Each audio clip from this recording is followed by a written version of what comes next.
की सुखपूर्वक जगणं, उत्सवपूर्वक जगणं, आणि खरंच हे आहे की काय आता इथे we are trying to verify that part. कारण परत मी सांगतोय की what is the part is getting explore here, that is the proposal for us, and that proposal needs to verify on the basis of natural acceptance. And when I say the natural acceptance, it should be verified along with me, along with the family, society, along with the existence. प्रत्येक ठिकाणी ते एकच answer जर मला मिळालं, then I can say the naturally accepted. So we try to see what is the basic aspiration. मूलभूत चाहना आपली काय आहे.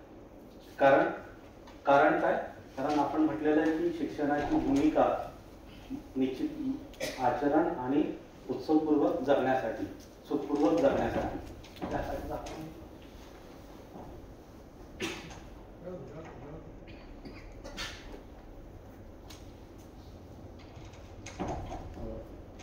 while exploring this question, what is exactly the basic aspiration, we are going through this question.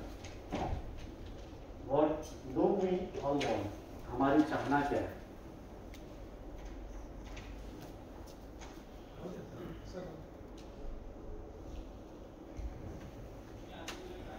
So for this one, then here we are having some questions. हमारी basic चाहना क्या है? तो पहला प्रश्न, क्या हम सुखी होना चाहते हैं? क्या हम समृद्ध होना चाहते हैं? क्या हम सुख और समृद्धि की निरंतरता चाहते हैं? Basic aspiration. तुम्ही इथे बसले आहेत, का बसले आहेत? The moment you will be unhappy within, you are taking a take off from here. तुम्हाला जर चांगलं वाटलं नाही, तुम्हाला असं जर काही वाटलं तर you are taking a take off, आणि मग परत येऊन पाहता की अरे काय चालू आहे ते पाहता. हर मानव का हर पल हर क्षण सुख के लिए समर्पित है.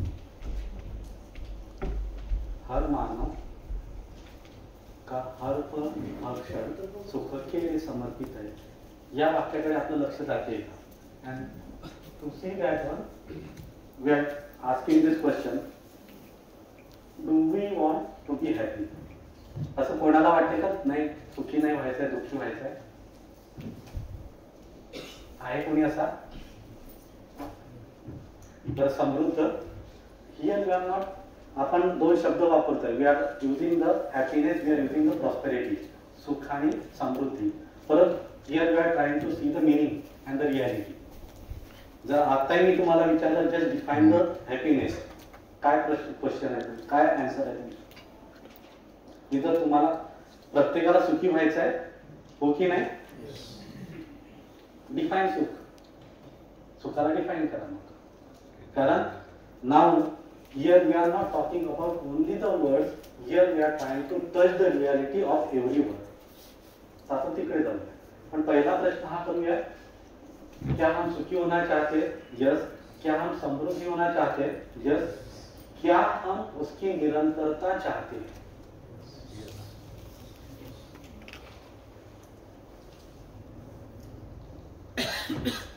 निरंतरता चाहते हैं. मग तुमच्याकडे तर मान्यता आहे. काय मान्यता आहे? सुख दुःख साथ साथ है. सुख आणि दुःख एकाच नाण्याच्या दोन बाजू आहेत. मग त्या मान्यतेचं काय की नाही? अरे गेटिंग मी तुम्हाला कळालं ना? तुम्ही म्हणताय की मला सुखी व्हायचं आहे, मला समृद्ध व्हायचं आहे, आणि मला निरंतर व्हायचं आहे. मला प्रत्येक क्षणाला सुखी व्हायचं आहे, मला प्रत्येक क्षणाला समृद्ध आहे असं वाटायला पाहिजे. पण तुमच्याकडे, आपल्याकडे तर अशा मान्यता भरभरून आहेत. सुख दुःख साथ आहे, सुखानंतर दुःख येते, आहे ना? जर सुखानंतर दुःख येत असेल, मग तुम्ही सुख मागणार आहेत का? कारण तुम्हाला माहित आहे त्याच्यानंतर दुःखच येणार आहे. Then we have to verify what type of the preconditionings are there within us.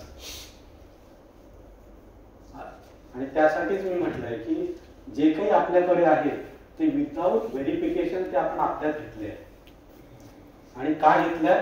कारण कुठेतरी ते लिहिलंय, कुठेतरी काहीतरी म्हटलेलं आहे म्हणून, कोणीतरी सांगितलंय म्हणून घेतलंय. आणि इथे आपण डिफाईन करतोच आहे की तुम्हाला निरंतर सुख आणि समृद्ध पाहिजे, क्या निरंतर सुख समृद्धि के साथ रहना चाहते हो की? तर उत्तर येते आहे की यस. तर उत्तर आहे मग याचं काय? क्या हम सुखी है? क्या हम समृद्ध है? क्या हम सुख और समृद्धि के साथ है, निरंतर पूर्वक है? काय उत्तर असेल? Is there is a continuity of this happiness and the prosperity?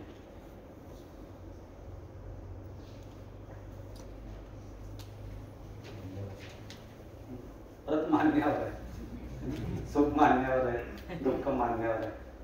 आणि इथे आपण म्हणतो की it is a reality.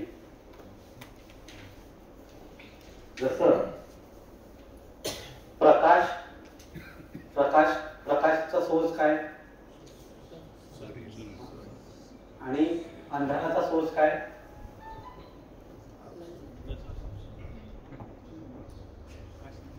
अंधाराचा source काय? So the absence of light is the darkness. So there is no source of the darkness. There is no reality of the darkness. प्रकाशचा अभाव असणं हा अंधार आहे.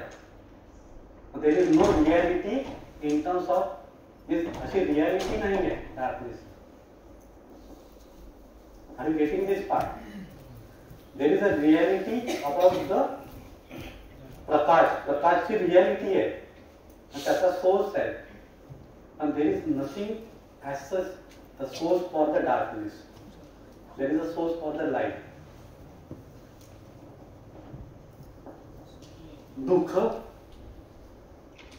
दुःखाचा सोर्स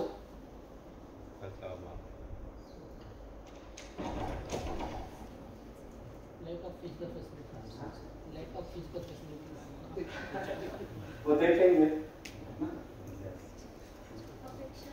अपेक्षा, lakh of physical capacity, lacking of something. तर जिथे जिथे मला सुख वाटत नाही तिथे तिथे जी स्टेट आहे ती म्हणतो वा दुःखाची. There is no reality of this solve. दुःखाची अशी रियालिटी नाही आहे. The absence of happiness itself is the good. That is the solve. मग मी सुखासाठी काम करायला पाहिजे की मग दुःखासाठी काम करायला? म्हणजे सुख हे समजून घेतलं तर मला लगेच कळेल की absence of that happiness that tilted me towards this unhappiness. There is nothing such type of the reality for the sorrow or दुःखाची अशी रियालिटी नाही. त्याची रियालिटीच नाही तिकडे काय लक्ष देणार? म्हणजे माझं सगळं काम माझं त्या सुखासाठी जाईल आणि जिथे जिथे नाहीये तिथे तिथे माझे ते प्रॉब्लेम्स आहेत आणि ते येतात आहे, मग ते आपल्याला दिसतात आहे. आणि ते जर मला दिसले तर मग त्यासाठी मी काम करेल. तर मी there are these two types of the question, what I want to be and what I want to be. I always want to be in continuous happiness and the prosperity. What I am now, जे मुझे चाहिए एक, that is one state, but क्या है that is the another state. Are you getting these two state? की एक मला जसं पाहिजे म्हणजे जसं काही आहे तसा मी आणि जसा सध्या मी आहे तर यामध्ये जो difference, what I want to be and what I am now. तो मला मुझे जो चाहिए और जो हम चाहते हैं कि हम सुखपूर्वक समृद्धिपूर्वक निरंतर जीना चाहते हैं, बट अभी we cannot live and that is gap. वो गैप हम देख पाते क्या? वो गैप हम देख पाते हैं?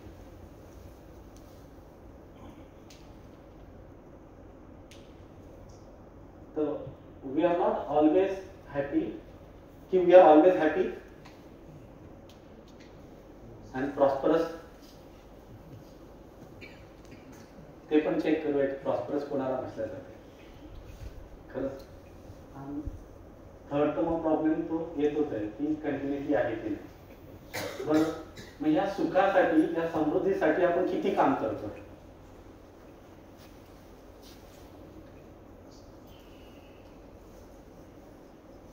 आपण बेसिक ऍस्पिरेशन काय म्हटलेलं आहे. आवर बेसिक ऍस्पिरेशन टू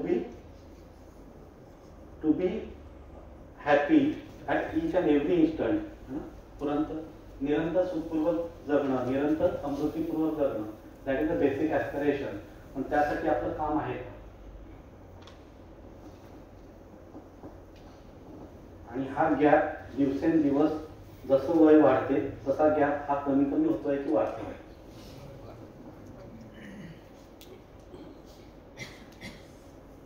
लहानपणी आपण जास्त सुखी होतो की आता जास्त आहे की त्याच्यानंतर आहे. तर जसं जसं आपण we can observe this fact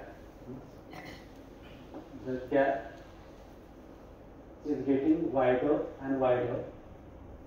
मग असं का होते याच्यावर कधी आपण विचार करतोय की नाही.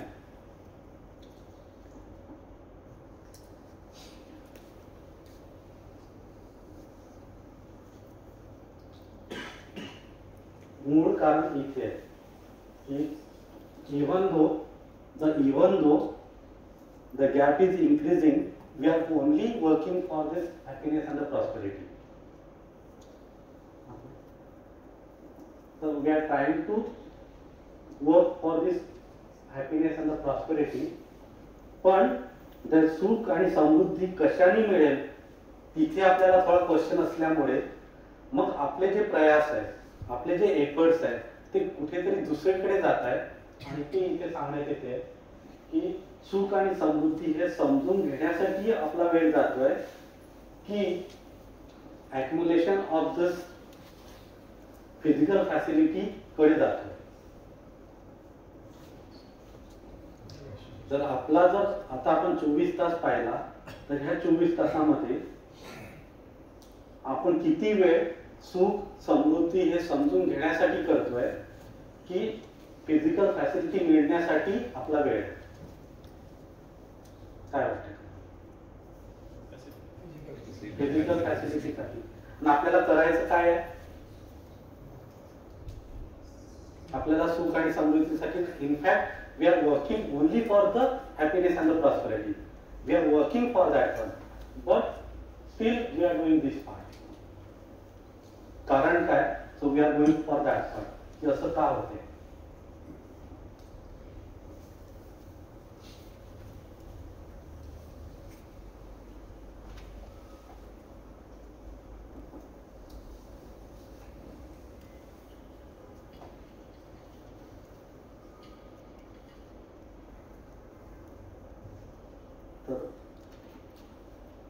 We doesn't know the exact meaning of this happiness. That is one part.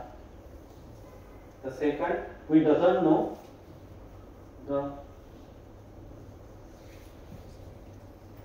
to whom we are calling as a prosperity. That is the समृद्धी. आणि त्याच्यामुळेच then we are going towards the physical facility. आणि आपल्याला असं वाटतं की physical facility through आपण सुखी होणार. Because we doesn't know to whom we are calling as a happiness. Major problem तो तिथे आहे. कारण आपलं तर सांगितलं की मला सुखी व्हायचंय, समृद्ध व्हायचंय. But still we are only working for this accumulation of the physical facility. Ultimately, we are having that preconditioning. By having more physical facility, we can become a happier, prosperous. कारण I am just telling this one sentence or statement here कि हर मानव का हर पल हर क्षण सुख के लिए समर्पित है. प्रत्येक जण आपण सुखासाठी काम करतो. जर हे असं असेल then why we are going towards this physical facility. आपण मॅक्झिमम काम आपलं हे फिजिकल फॅसिलिटीज कडे गेलाय. We are not going towards to see what exactly the happiness and the prosperity. Still, we are working only for this happiness and the prosperity. असं का झालं तर कारण काय. Because we doesn't know to whom we are calling as a happiness to whom we are calling as a this prosperity, and that's why we are going towards this physical facility.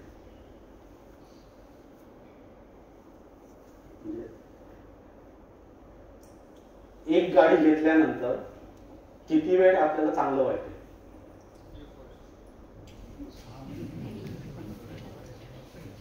एक वर्ष 6 महिने तर खूप चांगला answer झाला.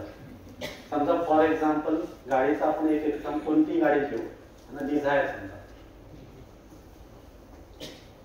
माझी Dzire गाडी आली आणि त्याच्यानंतर जर दुसऱ्याची गाडी दुसरी त्याच्यापेक्षा चांगली आली मग माझ्या त्या सुखाचं काय? हे झालं गाडीचं. मोबाईल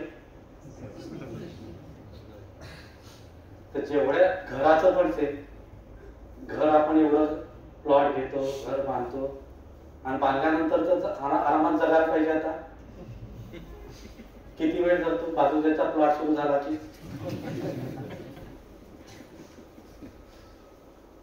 पण हे कशासाठी केलं होतं आपण एवढ्या उसापात्या?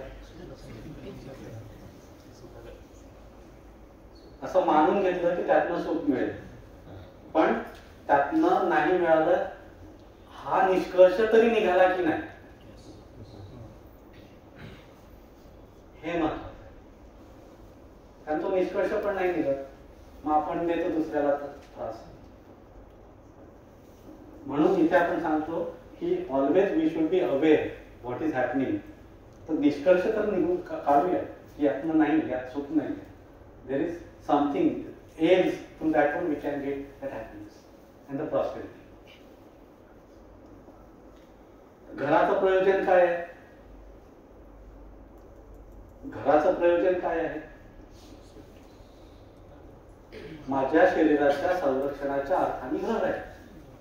माझा आणि परिवाराच्या शरीराच्या संरक्षणासाठी घर आहे. हे जर प्रयोजन मला त्या घराचं कळालं तर मी आय शुड बी देअर ना.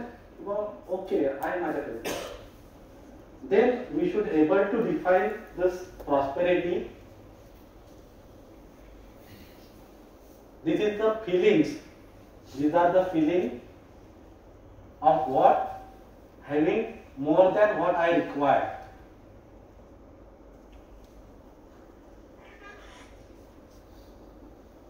The prosperity is the feeling, it is not a physical facility. These are the feeling of what? Having more than what I require. मुझे पता है कि मेरी आवश्यकता क्या है और आवश्यकता से अधिक होने का भाव ये प्रॉस्पेरिटी है. आता घराचं सांगूया. आपण घरात 4 माणसं, त्या 4 माणसांसाठी समजा 4 रूमचं घर असेल. एका रूम मध्ये आपण राहू, दुसऱ्यामध्ये स्वयंपाक चालेल, तिसऱ्याचा हॉल असेल, चौथा काही गेस्ट आले तर त्यासाठी. तर 4 रूमचं घर हे जर माझी आवश्यकता असेल आणि त्याचा जर माझ्याकडे भाव असेल की I am having that home much more than what I required. मला 3च रूम पाहिजे, माझ्याकडे 4 रूम आहे कारण एक room sufficient is there. If I am having that feeling, then I can say I am prosperous. मग आता मला how I can check that state? मग दुसऱ्याचं घर जर 8 खोल्यांचंही झालं, डबल स्टोरी झालं, तरी फक्त मला वाटेल की ओके त्याला ती गरज असेल म्हणून झालं. I am not changing my feelings by seeing the houses of the others. I can verify that की ओके माझी आवश्यकता तेवढी आहे ना आणि ते फुलफिल होते. That's it. तसं mobile, what is the purpose of the cell phone? Communication.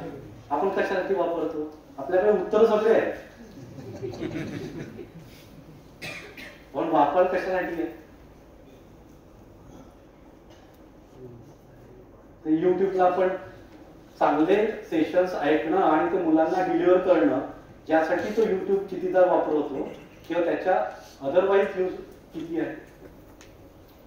WhatsApp for the communication किती यूज होतो की ते दुसरे व्हॉट्सॲप युनिव्हर्सिटीज म्हणतो ना, ते आपण एकदम नको असलेली माहिती ते सांगतात बरोबर. So we know the for what it is there. मग आपल्याला आता कळणार नाही म्हणजे आपला भाव आता चेंज होणार नाही. इवन दो आयफोन 13 माझ्याकडे आणि 14 आणि 15 पाहिला, तो सॅमसंग माझ्याकडे आणि दुसऱ्याकडे काहीतरी पाहिला, because I know what is the purpose. So I know the requirement, I know what is the purpose. आवश्यकता से अधिक होने का भाव वही समृद्धि है. देयर इज नथिंग, त्याचा लेणं देणारच नाही आहे फिजिकल फॅसिलिटी. पण सध्या थ्रू फिजिकल फॅसिलिटी मग मी रिस्पेक्ट पाहिजे मला. माझ्याकडे गाडी असेल तर लोक मला, माझ्याकडे घोडा असेल तर लोक मला, माझ्याकडे आयफोन असेल तर लोक मला. आणि हा जर भाव असेल then the problem is there. जर मला माहित आहे the requirement, I know for what it is required, and if I am having that, and if having that feeling, तर तोच प्रॉस्परस. पण सध्या मला असं वाटतं की थ्रू द फिजिकल फॅसिलिटी मला रिस्पेक्ट मिळेल, थ्रू फिजिकल फॅसिलिटी कोणीतरी मला चांगलं म्हणेल. का कोणीतरी चांगलं म्हणायला पाहिजे? तुम्हाला तेवढा कॉन्फिडन्स नाही की तुम्ही कसे आहात. Always we are relying with the others, always we want something from the others. आम्ही ते पुण्याचं नेहमी उदाहरण देतो. ते पुण्याला सिग्नल्सवर थांबलं की तो एक येतो, तो प्रत्येक सिग्नलला ते भिकारी त्यांना म्हणतो असं, ते येतात, ते टक्कर करतात. ते काय करतात भिकारी? भिकारी काय करतो? मागतो. आपण काय करतो? दुसऱ्यांकडनं हा चांगला म्हणेल, तो चांगला म्हणेल, आपण दुसऱ्यांकडनं फिलिंग मागतो. मग आपण कोण आहोत?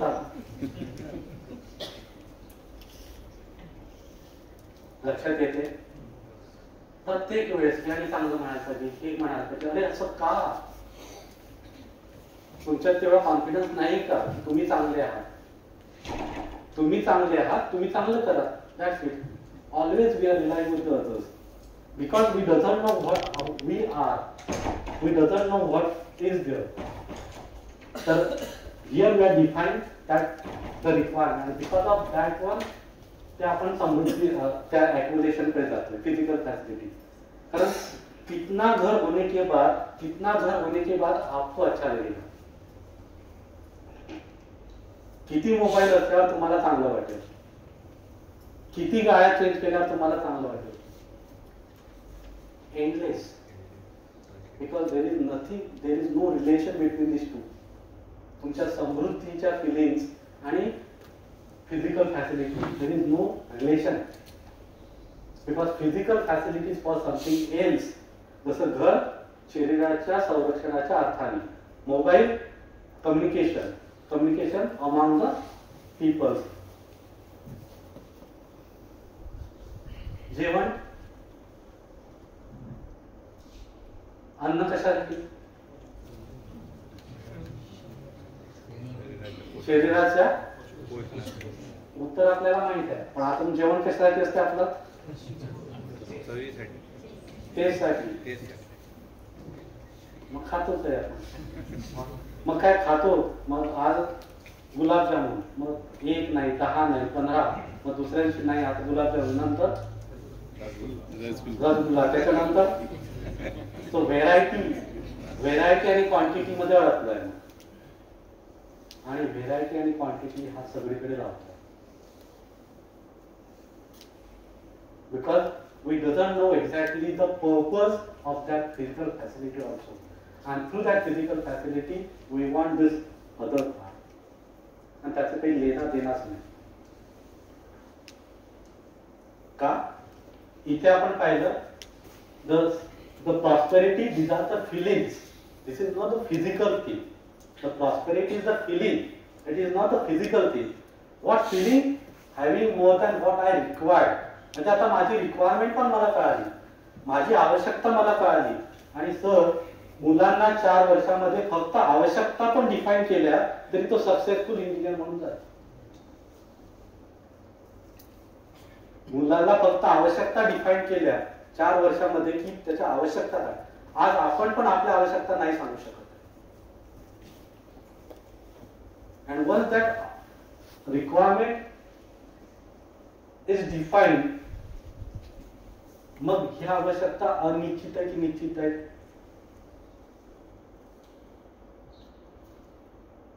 तुम्ही म्हणाल आज मला एक पाहिजे आहे, उद्या 2 असू शकतात, परवा 3 असू शकतात. इज इट व्हेरिएबल और इज इट अ डेफिनेट?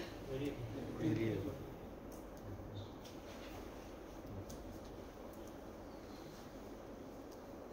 तोच तर प्रॉब्लेम आहे. व्हेरिएबल असल्यामुळेच तर प्रॉब्लेम आहे. आज 3 रूमचं घर, उद्या मग ते दुसऱ्याचं पाहून 5 रूमचं पाहिजे. मला असं डिफाईन करता येत नाही का आम्ही 4 जण, आम्ही 5 जण, आमचं 5 रूमचं घर ओके. समजा 2 रूम आम्हाला लागतील, 1-2 गेस्ट जे येतील त्यांच्यासाठी, म्हणजे having much more than what I required. असं पण नाही की घर माझं असं आहे पाहुणे आले तर त्याच्यासाठी घर नाही. पाहुण्यांसाठी पण 1-2 रूम आहेत माझ्याकडे. I always welcome the guest also. मी ते माझ्या परिवारातले समजतो, त्यांच्यासाठी पण आहे. म्हणजे हे नेहमी करताच राहील की माझं 5 खोल्यांचं घर, नंतर दुसऱ्याचं 7 खोल्यांचं घर पाहून मग मला वाटेल नाही नाही मग आता हे वाढायला पाहिजे. आणि that sense then it is very. मग आवश्यकता पण डिफाईन होत नाही. मग एक परत स्टेटमेंट देतो, म्हणजे आवश्यकता निश्चित आहे आणि त्याच्यासाठी साधन पर्याप्त आहे. आवश्यकता निश्चित आहे आणि त्याच्यासाठी साधन पर्याप्त आहे. आजकाल आपल्याकडे प्रीकंडिशनिंग किंवा मान्यता काय आहे? आवश्यकता असीम आहे आणि साधन सीमित आहे. आणि मग त्याच्याचमुळे मग सीमित म्हटल्यामुळे मग हे मला पाहिजे की त्याला पाहिजे. मग मी सीमित आहे म्हणजे मीच घेणार, मग मीच घेणार म्हणजे दुसऱ्याचं शोषण. मग ज्याचं शोषण होते तो काय करणार? तो युद्धच करणार.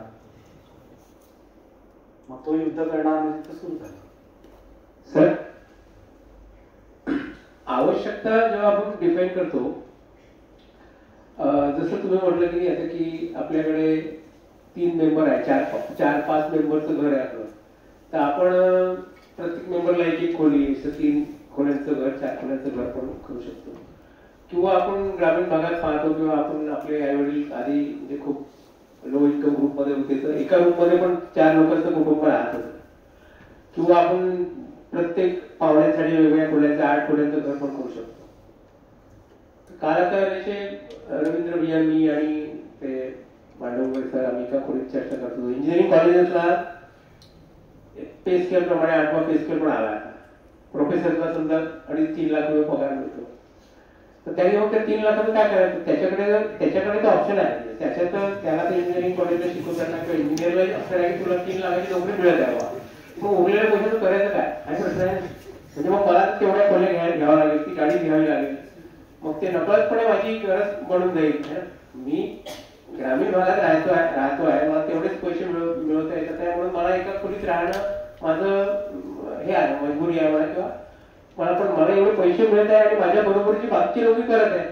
बाकीचे गाडी होंडा सिटीमध्ये येऊन राहिले आणि मी सुद्धा मारुती 800 मध्ये चालू राहतो, तो पण एक म्हणजे ही आवश्यकता नेमकी मला डिफाईन करायला मला परत खेड्यात जाऊन राहणं गरजेचं आहे की मला मोठ्या शहरात राहून पण मी त्यांच्यापेक्षा वेगळं आहे दाखवताना मग ही अडचण किंवा ही आवश्यकतेमध्ये तिचं कॉन्सेन्सस कसं आणायचं?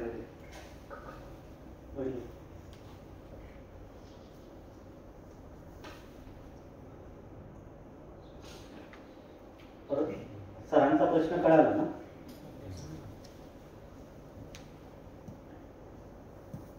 धन सामाजिक संपत्ती है. धन हे वैयक्तिक असं काही नाही. पैसा हे सामाजिक आहे. आता याच्यावर तुम्ही कुठेही पैसा कोणी घेऊन गेला आहे आजपर्यंत? जे त्याला समाजातच द्यायचं आहे, मग जेव्हा जिवंत आहे तेव्हा देऊन द्या की बाबा.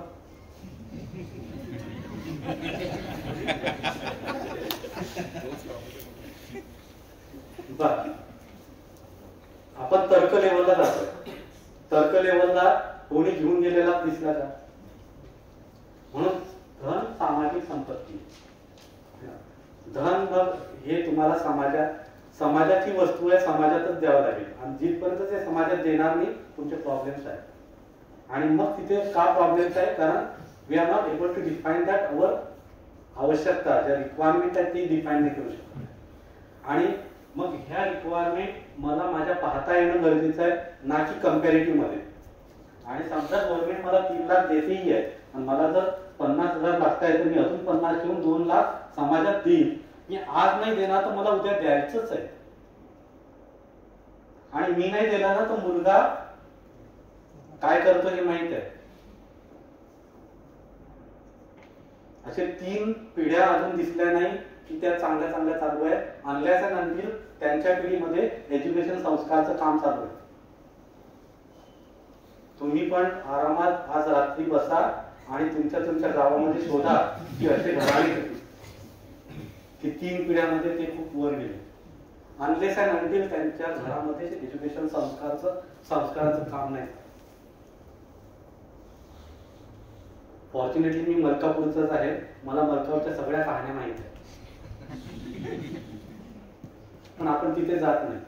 म्हणून सर धन, सामाजिक संपत्ती या रियालिटीवर आपल्याला जावं लागेल.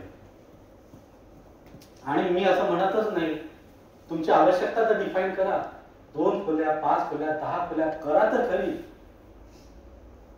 त्याच्यानंतर तर याला बाहेर काय होते, 10 खोल्या झाल्यानंतर ती 12 खोल्यांचं घर दिसल्यावर माझा प्रॉब्लेम. मी ते म्हणतोय थांबा ना, कुठेतरी थांबा.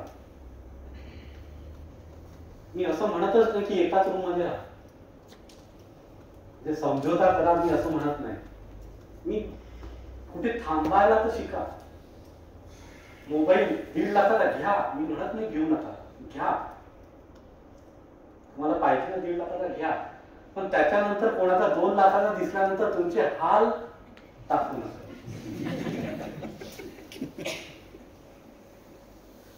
तिथे ते दिसते की आपण आवश्यकता डिफाईन करू शकत नाही.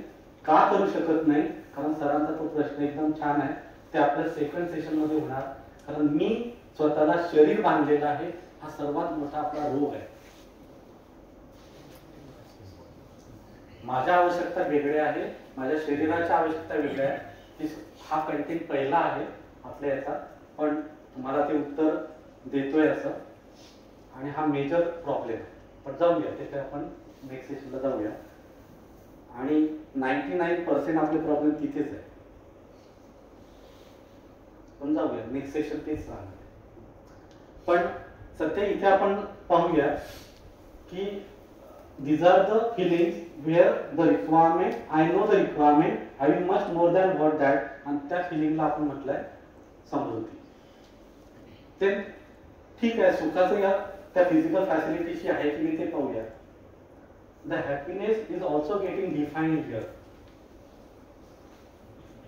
This is the state of harmony. This is also a feeling.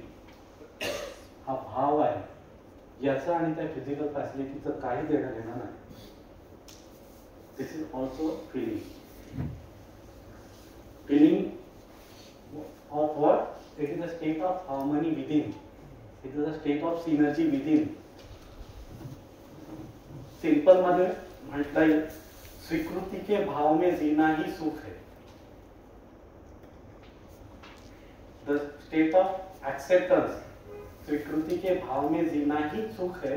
The state of acceptance, जेवढं मी ऍक्सेप्ट करतो तेवढं मला कसं वाटते. The moment I am not accepting कसं वाटते. मग आपण म्हणतोय द फिलिंग ऑफ सहज स्वीकृति के भाव में जीना ही सुख.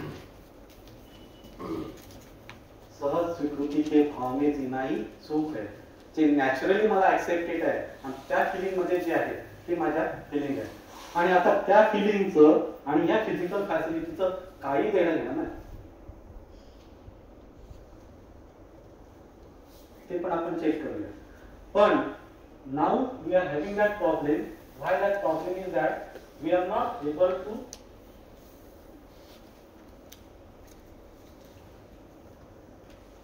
so we are not able to understand the true meaning of this happiness and the prosperity. What is the true meaning? These two are the feelings. This prosperity is the feeling about the requirement. The happiness, it is a feeling about the natural acceptance. And these are the feelings. We doesn't know that feeling, and because of that one, we are trying to go towards this accumulation of the physical facility. आणि फक्त त्यासाठी आपला कार्यक्रम. तर आपण maximum वेळ तो आपल्या फिजिकल फॅसिलिटीसाठी देतोय, and we doesn't have the time to understand that happiness and the prosperity. सगळ्यांचे लग्न झालेले आहे इथे की नाही? काही जण आहेत, 1-2 जण आहेत. घरात किती टाइम देतो?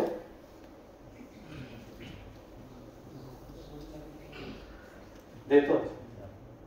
सगळा टाइम बायकोला देतो, आपण मुलांना देतो. ती काय काय काम करते ते काम आपल्याला माहित आहे की घरी जाऊन मोबाईल पाहतो, सोफ्यावर बसतो. तिच्यासोबत भांडे घासताना किती जण दिसतात? छान. तिच्यासोबत स्वयंपाक करताना किती दिसतो? तिच्यासोबत बोलताना किती दिसतो? तर तो संबंध आपल्याला दिसतोय की just we are working only for that physical facility. आणि त्या फिजिकल म्हणजे बायकोला मोबाईल दिला म्हणून ती खुश होईल की तिच्यासोबत राहिला म्हणून ती खुश होईल? काय वाटते?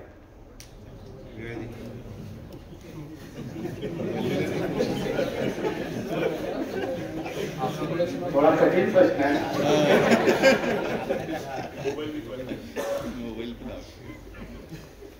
कारण की आपण त्यात समजून घेतलं ना, हे दिल्यानंतर कोणती साडी दिली म्हणजे ती खुश होईल, कोणती गाडी आपण घेतल्या म्हणजे आपण खुश होऊ.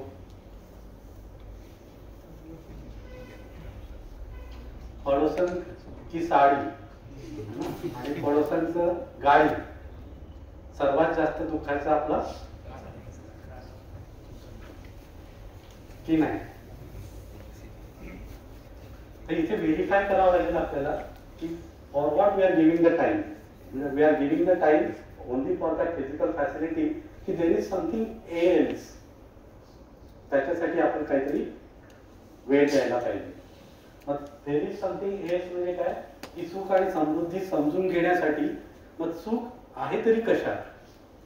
मग इथे आपण म्हटलेलं आहे इज द नॅचरल ऍक्सेप्टन्स. आणि त्या नॅचरल ऍक्सेप्टन्सला पण आपण लेवल म्हटलंय की माझ्या लेवलला, परिवाराच्या लेवलला, आणि when we go towards this family, परिवाराच्या लेवलला जाणार तर तिथे परिवाराच्या लेवलला संबंध आला. मग संबंध आला म्हणजे मग संबंध समजून घेण्यासाठी मला किती वेळ आहे? मुलासाठी माझा वेळ किती आहे? आणि माझ्या परिवारासाठी किती आहे? आई बाबांसाठी वेळ किती आहे? मित्रांसाठी वेळ किती? कारण नॅचरल ऍक्सेप्टन्स मध्ये लेवल्स आले. That level start from me along with the family, along with the society, up to the nature. मग ह्या सहज स्वीकृती के भाव में जीना ही सुख आहे. म्हणजे ह्या प्रत्येक लेवलला सहज स्वीकृती, नॅचरल ऍक्सेप्टन्स म्हणजे या प्रत्येक लेवलला माझा संबंध. मग या संबंध आहे तरी काय की मी संबंधित नाहीये? या प्रत्येक इकाई जे घटक आहे समाजाचा, प्रकृतीचा, त्याच्यासोबत माझा संबंध आहे की नाही, की मी एकटा आहे? काय वाटते तुम्हाला? So each and every entity in this existence is related. हे स्टेटमेंट आहे, प्रस्ताव आहे आमच्यासाठी. संबंध है ही पहचान नाही, संबंध आहेच. या संबंधांसाठी आपलं काम किती? कारण संबंध जिथपर्यंत कळणार नाही तिथपर्यंत नॅचरल ऍक्सेप्टन्स कडे जाणार नाही, तिथपर्यंत सुखाकडे पण जाणार नाही. कारण सुखाची डेफिनेशन काय दिली आपण? It is a state of synergy, it is a state of harmony within. आणि ती हार्मनी कशी? नॅचरल ऍक्सेप्टन्स, स्वीकृती के भाव में जीना ही सुख. to be in natural acceptance at each and every level, that is the happiness.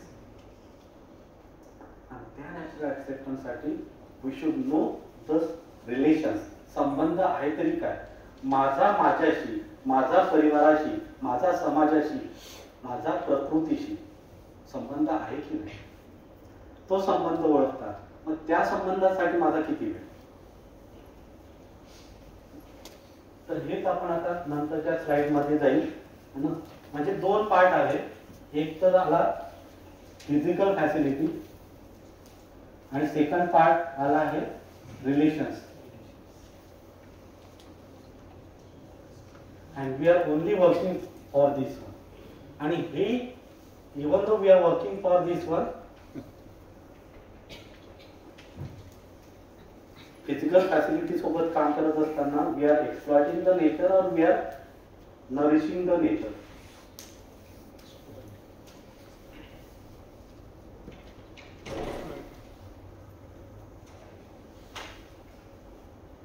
Physical facility तुम्हाला nature कडूनच मिळणार. मग नेचरचं तुम्ही एक्सप्लॉयटेशन करताय की नरिशिंग करताय, नर्चरिंग करताय. घ्या ना, फिजिकल फॅसिलिटी पाहिजे ना, घ्या. Why you are exploiting the nature.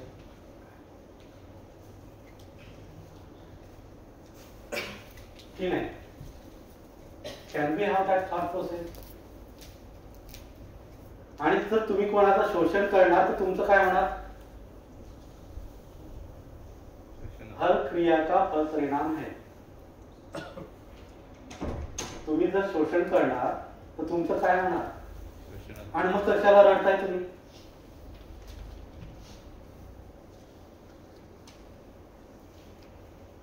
Are you getting it? So we are working for that physical facility. Still we are not nurturing, nourishing the nature also. We doesn't know how to nourish, how to nurture, because we doesn't know the answer of that why and what exactly it is. To whom we are calling as a value education for every entity. And as we doesn't know that answer, and because of that one, we are only working how and how much. कैसा है और कैसे कितना, उस पे हम जा रहे हैं. And that's why even though we are working only for this physical facility, we are not able to nurture the nature because we doesn't know what exactly it is. And that is what we say the understanding. हमें वो पता ही नहीं कि वो क्या है, कैसा है. That understanding we doesn't know. The same thing. आपल्याला सर्वात जास्त दुःख फिजिकल फॅसिलिटी कमी आहे याचा आहे की संबंधांमध्ये जगू शकत नाही याचा आहे. काय वाटते तुम्हाला.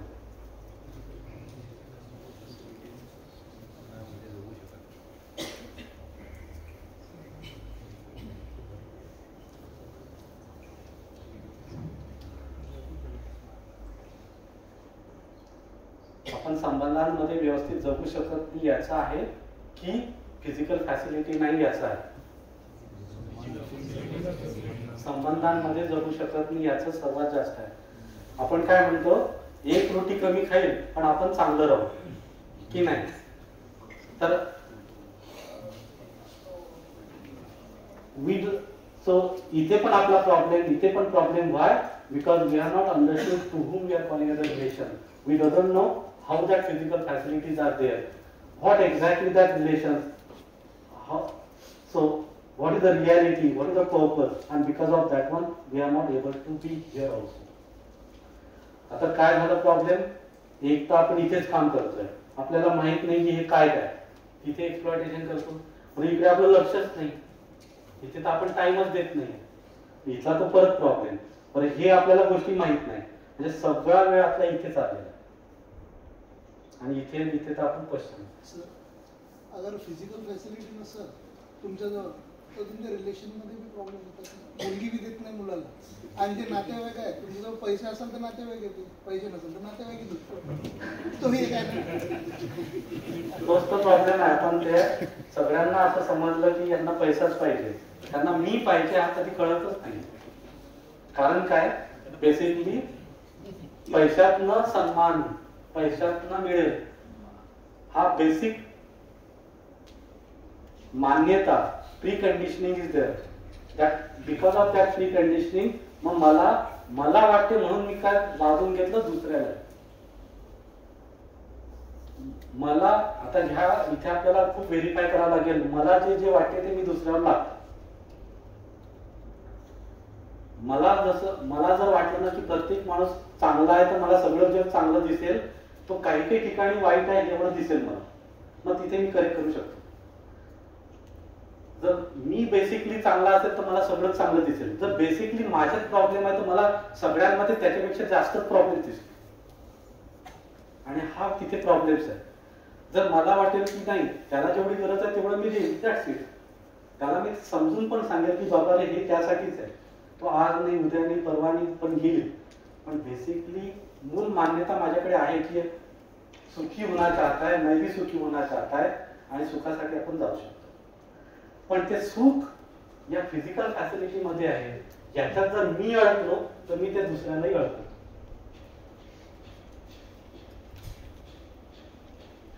मी जर अडकलो तर त्या दुसऱ्याने त्यामध्ये अडकतो.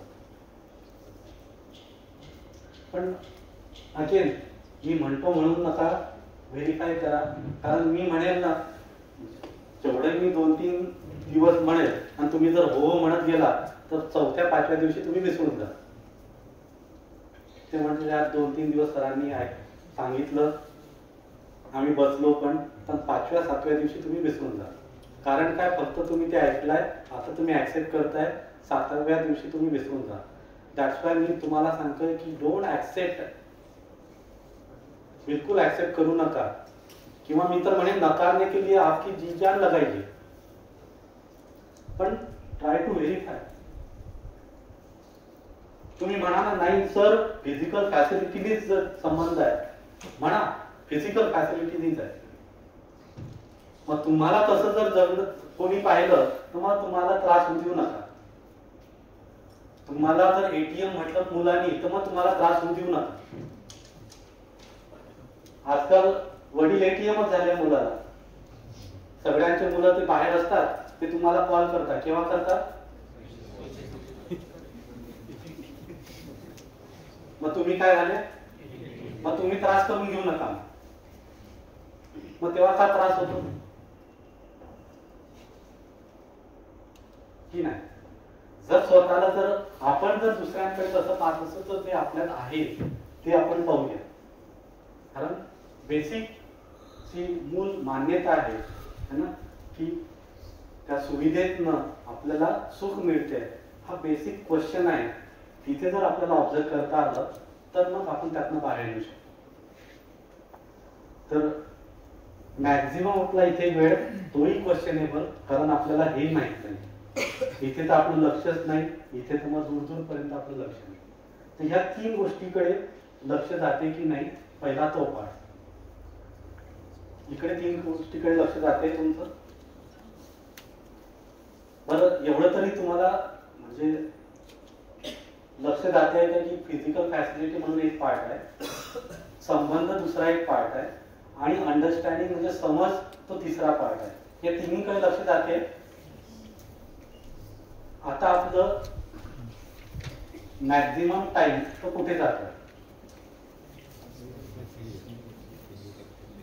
Physical facility. बरं फिजिकल फॅसिलिटीसाठी तरी चांगलं काम करता येईल का? एक्सप्लॉइटच कर, हम एक्सप्लॉइट ही कर रहे.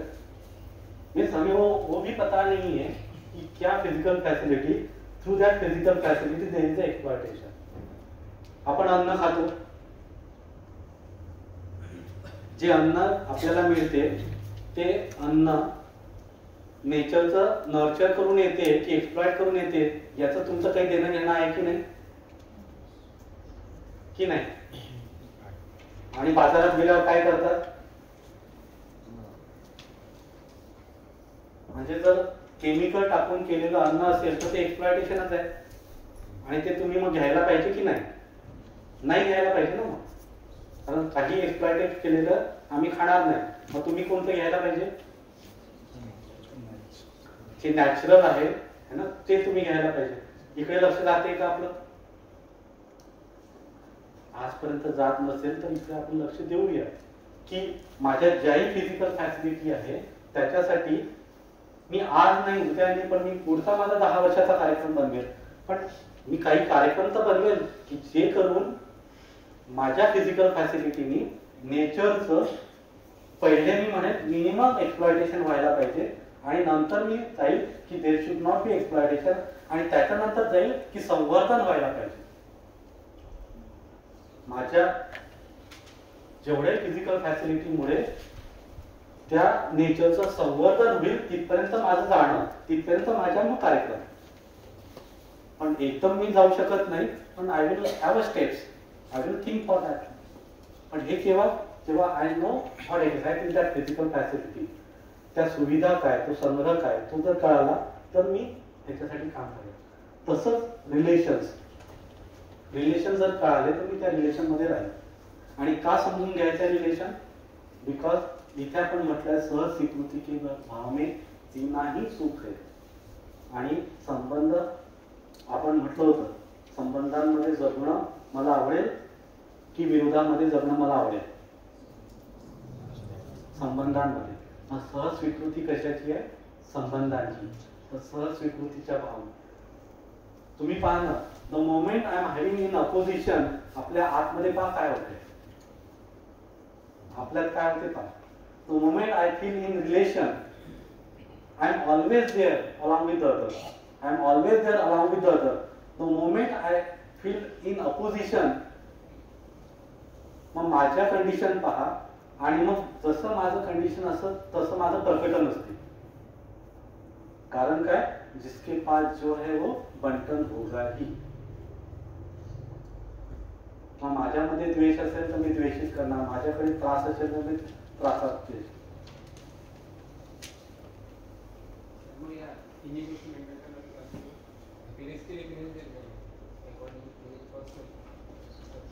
हॅपीनेसची डेफिनेशन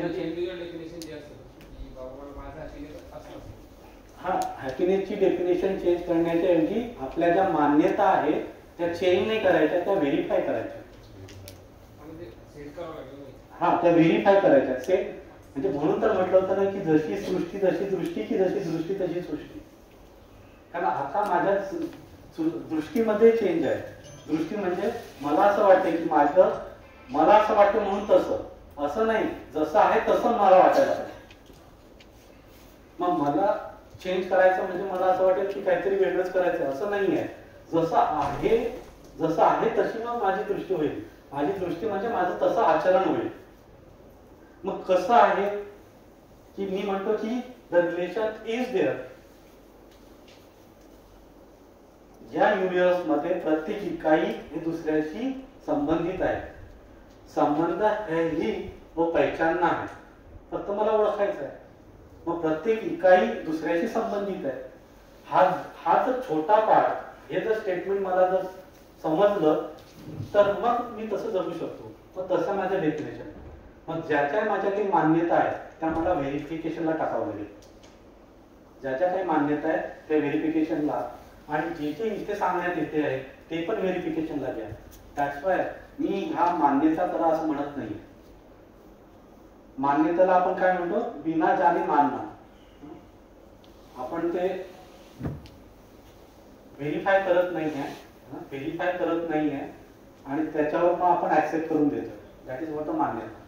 पण इथे म्हणतोय की व्हेरीफाय करा, प्रत्येक स्टेटमेंट व्हेरीफाय करा आणि व्हेरिफिकेशन नंतर मग तुम्ही ऍक्सेप्ट करा. इनफॅक्ट मी तर म्हणतोय की नकारने के लिए आपका पूरा जी जान लगाइए. पण व्हेरीफाय तर करा. नकारण्यासाठी व्हेरीफाय करा की नाही हे असंच नाही. जसं मी सांगितलं प्रॉस्पेरिटीची डेफिनेशन. प्रॉस्पेरिटीची डेफिनेशन काय सांगितली? These are the feeling. These are the feeling of what? Having much more than what I require.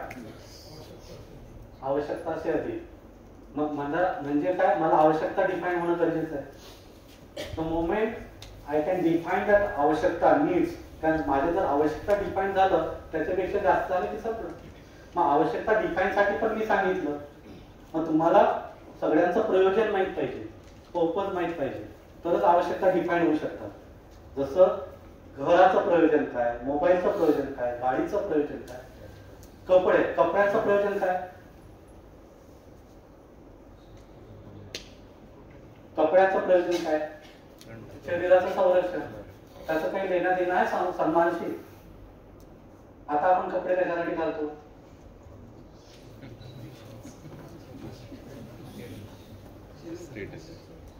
शरीर झाकण्यासाठी की सन्मान मिळण्यासाठी? पण शरीर झाकण्यासाठी असेल तर तुमचे कपडे तसे आहे का की शरीर झाकले जाते त्यात? मग ते चेक करावं लागेल की आपले कपडे कसे आहेत. आज ते फाटलेले कपडे 5-5 हजाराला मिळतात आणि ते लोक घालतात आणि ते दाखवतात पण, आणि स्टेटसवर दिसते ते. आपण त्याला लाईक पण करतो. म्हणजे आपली काय मानसिकता आहे?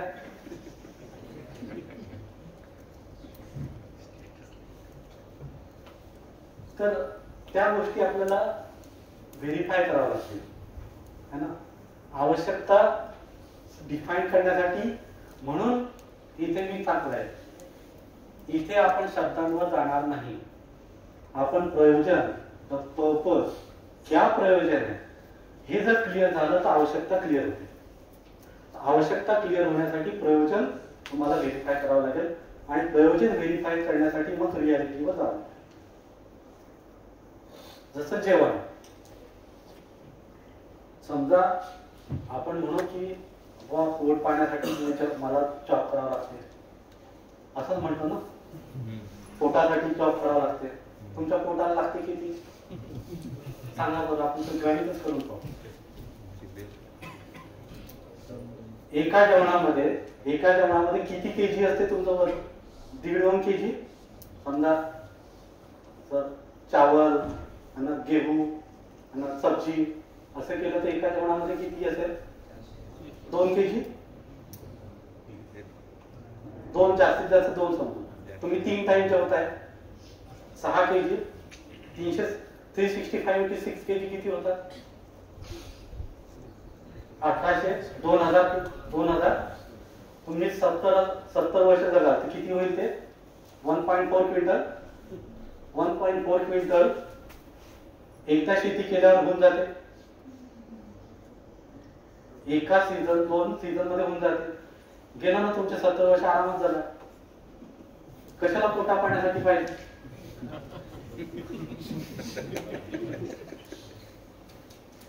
की नाही? तुम्हाला काहीच कळालं नाही.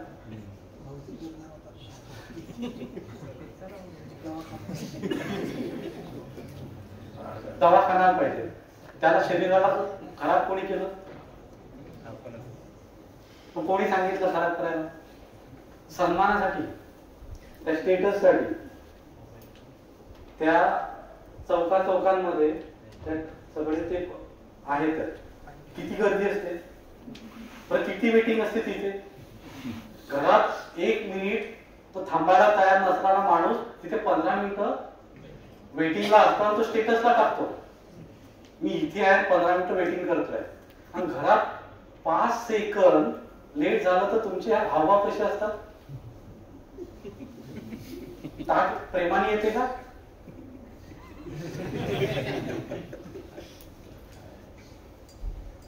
संबंध ओळखला.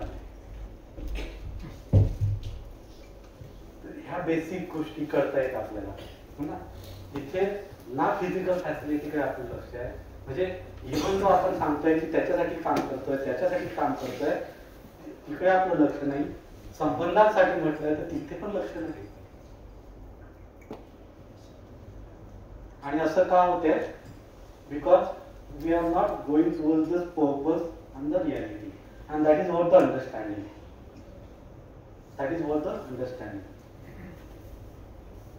इथल्या ह्या स्लाइड तशाच आहे, परत आपण रिपीट करूया. So have you assumed that happiness and the prosperity will be ensured when we have enough physical facility? असं आपल्याला वाटतंय का? So you need to observe yourself. Everyone should be observed within ourselves की खरंच असं आहे का. आपल्याला दुसऱ्यांची उत्तरं नको आहे, आपल्याला स्वतःचं उत्तर हवं आहे. कारण मला जगायचं आहे, मला माझं एका गोष्टीसाठी किंवा कोणत्याही गोष्टीसाठी डिफाईन करून टाकलं.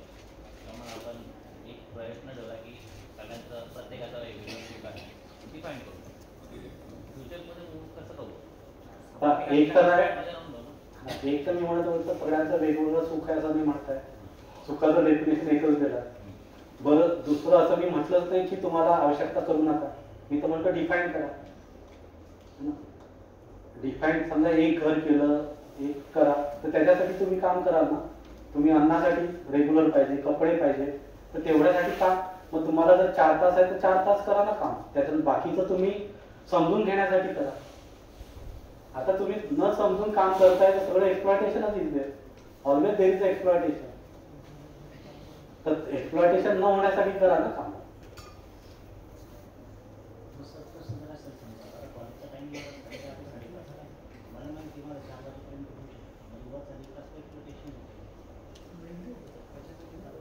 नाही मग तुम्हाला जर असं वाटलं तर तुम्ही सरांजवळ प्रस्ताव द्या की सर मला ना मला 18 तासाचा लोड आहे, 20 तासाचा लोड आहे, मी तो लोड घेऊन जाईल. तुम्हाला पाहिजे तेवढे पेमेंट द्या कारण मला तेवढीच गरज आहे आणि मी माझं बाकीचं काम करेन. तुम्ही खुश तर पण खुश. आणि माझं मला माहिती की 20 तासाचा लोड आहे. तुम्ही आणि स्वतः जाऊनही बऱ्याचशा गोष्टी ज्याची कधी कधी नीट वाटत नाही. पण मग जर मी असं प्रत्येकच फॅकल्टी करतात त्या मॅनेजमेंटला असं बोलायला लागले तर क्वालिटी स्टार्ट. बोलून तर कॉलेज अजून चांगलं चालेल कारण तुम्ही खूप चांगलं काम कराल. उलट आता आपण चांगलं काम करत नाही तोच तर मेजर प्रॉब्लेम आहे. आपल्याला समजा 20 तासाचा लोड आहे. बिंग अ टीचर खरंच आपण तो लोड घेतोय का. म्हणजे इथे मी पण टीचर आहे ना, तुम्ही पण आहे. इथे आपण ऑब्झर्व करूया ना आपल्याला की खरंच आपण ते पाट्या टाकण्याचं काम करतोय की खरंच त्या मुलांना समजून सांगण्यापर्यंत जातोय. आणि म्हणून हा इथला प्रॉब्लेम आहे. आणि मग काय करतं आपला प्रॉब्लेम हा दुसऱ्यामुळे आहे म्हणून आपण नेहमी दुसऱ्यावर बोलतात. The moment we are able to observe within हा दुसऱ्यांना दोष देण्याचं काम कमी होऊन जाईल. मग we are always getting the answer.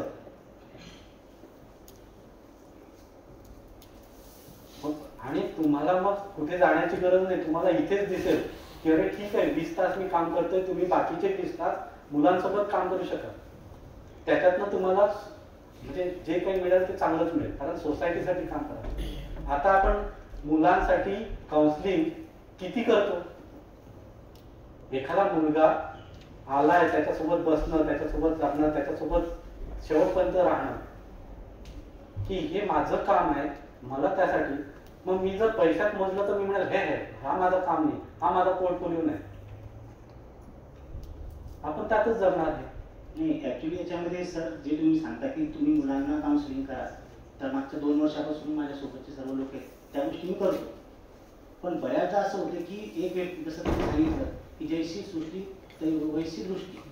आता मला तर वाटतं की सर्वच चांगले मी प्रत्येकाला सारखंच समजतो. पण जर मी ते काम करील आणि बाकीच्या लोकांनी जर मला येड्यात काढलं की मी येडा आहे तर त्यांचा प्रश्न आहे. माझा तिथं सर तो त्यांचा प्रश्न आहे. आपल्याला तुमचा प्रश्न आहे का तो. नाही मग त्याच्यात काय होतं की मी काय म्हणणार की हा यांचा प्रश्न हे येडे. मग खाली तर ते झालं ना की जैशी दृष्टी वैशी. नाही तुम्ही म्हणायचं नाही ते वेळ आहे. म्हणजे काय झालं हा आपला प्रॉब्लेम झाला ना. मी तर दुसऱ्याला वेळा म्हणतोय हा माझा प्रॉब्लेम आहे. कारण आता प्रत्येक माणूस सुखासाठी तो माझ्यासारखाच आहे या इथे नाही आहे आपण. तर खूप मायन्यूट वर मला म्हणजे ऍक्च्युली शिक्षणाचं डेफिनेशन आहे की संस्काराचं परिमार्जन करणं ही शिक्षणाची भूमिका आहे. संस्काराचं परिमार्जन, संस्काराचं अपलिफ्टमेंट होणं हीच शिक्षणाची भूमिका आहे. जर मी दुसऱ्याला वेडा म्हणतोय म्हणजे काय की मी स्वतःला माझं अधिमूल्यन करून ठेवलंय की मी जे करतोय हे सर्वश्रेष्ठ आहे, बाकीचा नाही करू शकत. आणि इथे आपण मूलभूत मान्यतेला छेद देतोय. आपण तो मूलभूत मान्यता काय आहे की हर कोई समान आहे, हर कोई सुख के लिए समर्पित आहे, सुखासाठी करतोय. जर मी सुखासाठी करतोय तर तो नाही करत आहे तर मी त्याच्या सोबत राहील. I will be always there along with the others for the cooperation. असं नाही म्हणणार की दुसरा काय करतो, आणि दुसरा जर असा दिसत असेल तर मला मग माझ्यात वेळ काय करावं की खरंच मी काय. जेवढा मी माझ्यात राहील ना तर सगळ्यांसोबत मी जगू शकतो. आता मेजर प्रॉब्लेम हाच आहे की मी मलाच दिसत नाहीये, मग मला दुसरेचा प्रॉब्लेम. आजकाल सोसायटल प्रॉब्लेम हाच आहे, टीमचा प्रॉब्लेम हाच आहे की म्हणजे तो सगळ्यात प्रॉब्लेम काय आहे, तो लाभ प्रवृत्ती जी आहे ना, कम देके ज्यादा लेना, ही मला ती दुसऱ्यांची दिसते पण मला माझीच दिसत नाही, हा मेजर प्रॉब्लेम आहे. आणि मी कशाला ठेका घ्यायचा दुसऱ्याला सुधारण्याचा. मी माझा तर ठेका घेईल, तुम्ही सुधरेल. माझ्या संस्कारांचं परिमार्जन करण्याचा तो ठेका घ्या, स्वतःचा तर घ्या. The moment I can see within, the more and more I can see within, I can see the others also. I will be there along with the others. एवढं ते ब्युटिफुल घडित आहे, कारण I am connected with each and people. मी काही असा वेगळा नाही.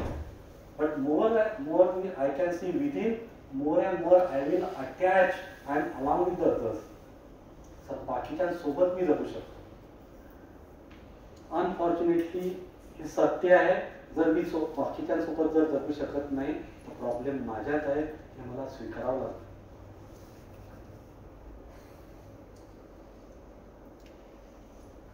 परत हा प्रस्ताव आहे. कारण काय आहे की मला नाही वाटत की तुम्ही 7 दिवसांनी विसरून जाल.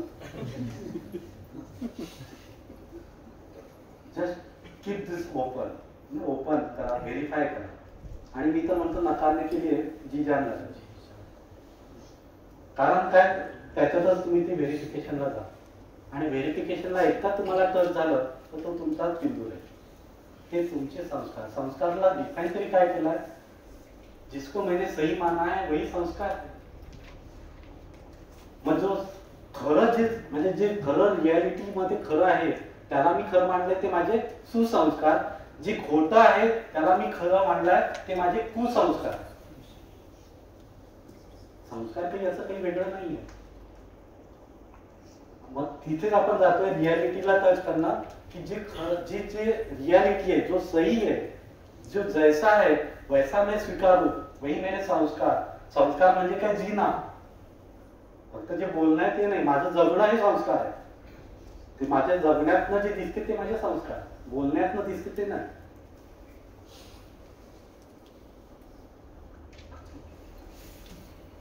Again will come back to this 3 point. परत इथे येतोय तर आपला मॅक्झिमम वेळ जातोय सुविधा संग्रहासाठी. हा पण एक प्रश्न विचारला होता आपण. The unhappiness in family due to the lack of physical facility और due to the lack of fulfilling the relation. क्या लगता है आपको?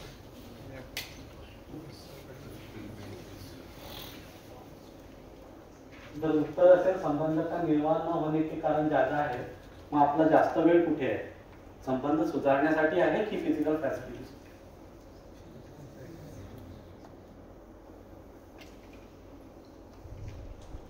The unhappiness is more due to the lack of fulfillment of the relations, but time which is spending for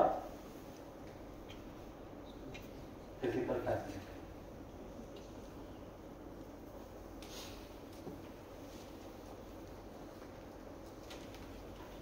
हे आपल्याला दिसते की नाही की आपल्याला दुःख कशाचं आहे आणि आपण वेळ कशाला देतो. एकदम लहान उदाहरण घ्या ना, लहान मुलांचं उदाहरण. लहान मुलाला आई पाहिजे होती असते, आपण त्याला काय देतो? सध्या लहान मुलाला आई पाहिजे असते, आपण काय देतो त्याला? मोबाईल. मग तो मोठ्यापणी आपल्याला काय देईल? आणि आपल्याला काय पाहिजे असतो? मुलगा. मग तो काय, तो म्हणतो मोबाईल म्हणजे फिजिकल वस्तू. मग तोही तुम्हाला पैसे देतो, म्हणतो नमस्कार. पण तुम्हाला तो पाहिजे असतो. तर सगळं काही आपण जे मोजतो है ना ते त्या फिजिकल फॅसिलिटी मध्ये मोजतो. मुलगाही रडतो त्याला काय देतो? चॉकलेट देतो. त्याला कधी विचारलं? हे सगळं काही त्या मुलाच्या फिलिंग्स लहानपणापासून त्या आपण फिजिकल फॅसिलिटी मध्ये मोजतोय हे तरी दिसते का? हे जर दिसलं तर त्याच्यानंतर आपण मग काम करतो की तो मुलगा काही फिजिकल नाही आहे.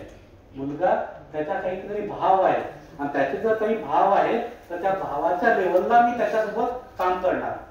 त्याच्या भावाशी मी काय खेळतोय त्याच्या फिलिंग सोबत मी फिजिकल फॅसिलिटी म्हणून जोडतो. आणि जर त्याच्या फिजिकल फॅसिलिटी त्याच्या फिलिंग सोबत जर मी फिजिकल फॅसिलिटी म्हणून जोडत असेल मोठ्यापणी त्याने जर माझ्या फिलिंग फिजिकल फॅसिलिटी सोबत जर जोडल्या तर मग काय होत?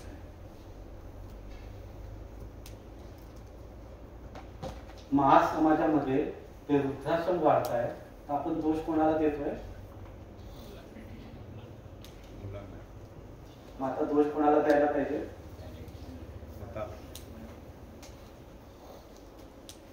त्या आई वडिलांनी म्हणजे हा ओपन ठेवतो मी असं म्हणत नाही पण काय झालं असेल त्या मुलांचं लहानपणी किंवा त्यांच्या आई वडिलांनी काय केलं असेल म्हणून त्या मुलांचं निष्कर्ष असा निघाला. मे बी ह्या गोष्टी तेच सांगू शकतात. पण आपण आपल्यात तरी पाहू शकतो की आपण त्या मुलांना लहानपणी काय देत होतो.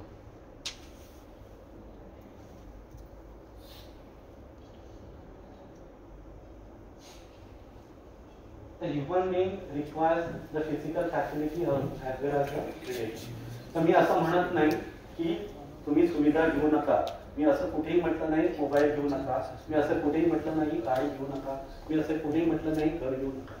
मी असंही म्हटलं नाही की 2 घर घेऊ नका 4 घेऊ नका. मी काय म्हटलंय?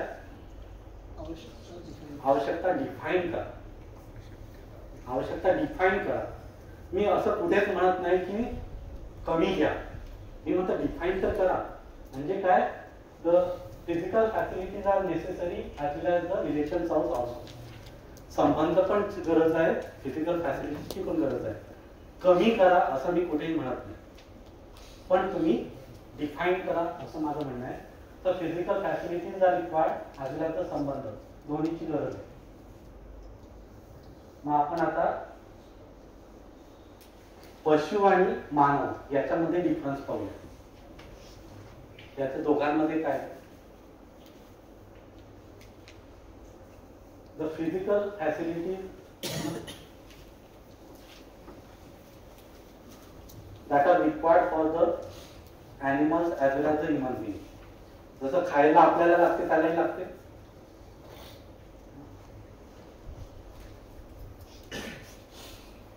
मग संबंधांतर चेक करूया.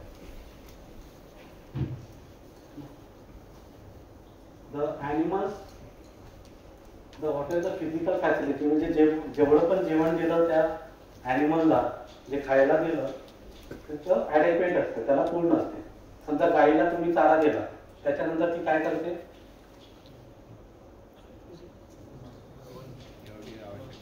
आरामात बसून गमन करते. जुगली करना ऐसे कहते उसको है ना वो करती है. माणसाचं पोट भरल्यावर काय करतो? आरामात बसायला पाहिजे ना. मग काय करतो तो? 10 जणांना त्रास देतो. आरामात बसायला पाहिजे ना. तसं नाही होत. पण जना म्हणजे हा डिफरन्स तुम्हाला दिसतोय का? कारण there is something else with the human being. फक्त खाणंच हे आपलं काम नाही आहे. There is something else for the human being. पण त्या प्राण्यांचं तसं नाही. त्यांना मिळालं अन्न संपलं. तुम्ही अन्न द्या तुमच्या जवळ नाही दिलं चालत. एकदम सिंपल आहे त्याचं. So here we are trying to differentiate that animal along with the human being. त्या एनिमल्स फिजिकल फॅसिलिटी असेल शांत बसतं. ह्युमन बिंगचं तसं नाही. इथे एक्झाम्पल देत आहे.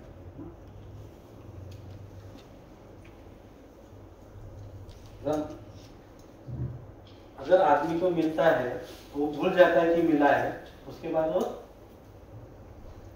Start thinking about the 100 other things, दुसऱ्या काहीतरी गोष्टी करत राहतो. म्हणजे काय, there is something else is required.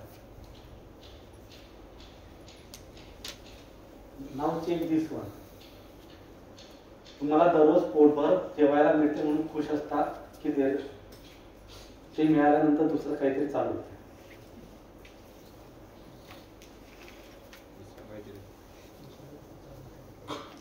तिथेच तर डिफरन्स आहे आपल्यात आणि ह्यांमध्ये.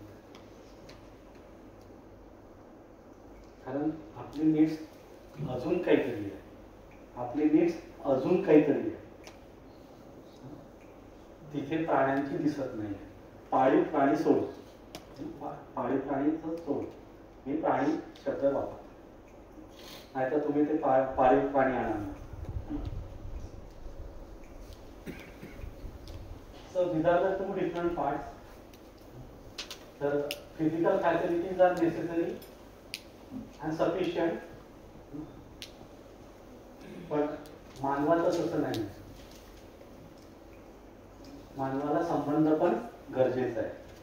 आणि का गरजेचा आहे? कारण आपण इथे म्हटलेलं आहे की प्रत्येक माणूस हा संबंधित आहे आणि जेव्हा नॅचरल ऍक्सेप्टन्सकडे जातोय तर त्याला परिवार आणि समाजाकडे जावंच लागते. आणि मग सहस्वीकृती के भाव में विनाही सुख आहे, मग त्या सुखासाठी तरी त्याला तिथे जावंच लागेल. असं म्हणू शकत नाही की मला झालं म्हणजे झालं. तिथे थोडा वेळ वाटत असेल पण त्याच्यानंतरचे जे दुःख आहे ना ते मल्टिपल आहे. म्हणून जर रियालिटीमध्ये सुखाची डेफिनेशन पाहिजे असेल तर ते नॅचरल ऍक्सेप्टन्स पर्यंत जाणं गरजेचं आहे, सहस्वीकृतीच्या पर्यंत जाणं गरजेचं आहे. आणि तिथपर्यंत जाणं म्हणजे एक्झिस्टन्स पर्यंत जाणं, तिथपर्यंत सहस्वीकृत होणं गरजेचं आहे. Other than physical facility, what the human being is thinking about. So they are thinking about these two different things. The understanding, to whom we are calling as the right understanding, to whom we are calling the reality as it is. जो है वैसे देख पाना, that is understanding, and also the other part is the relations. So these are the two different things. इसके बारे में हर आदमी सोचता ही है. दिस इज व्हॉट द ब्युटी. तुम्ही रिलेशन मध्ये विचार करत नाही असं नाही, हे करताच आहे. तुम्ही इथे करत नाही असं नाही. इथे तुम्हाला समजून येते की तुम्ही इथे कुठे आहात, अंडरस्टँडिंगला तुम्ही कुठे आहे. तुमच्याकडे प्रीकंडिशनिंग्स आहेत म्हणजे काय आहे ते तुमचं समजणंच आहे कि आपने वो समझा हुआ है कि भाई यही अंदर यही है. That is what the preconditioning, but that is not the reality. पण तुमच्यासाठी ती रियालिटीच आहे.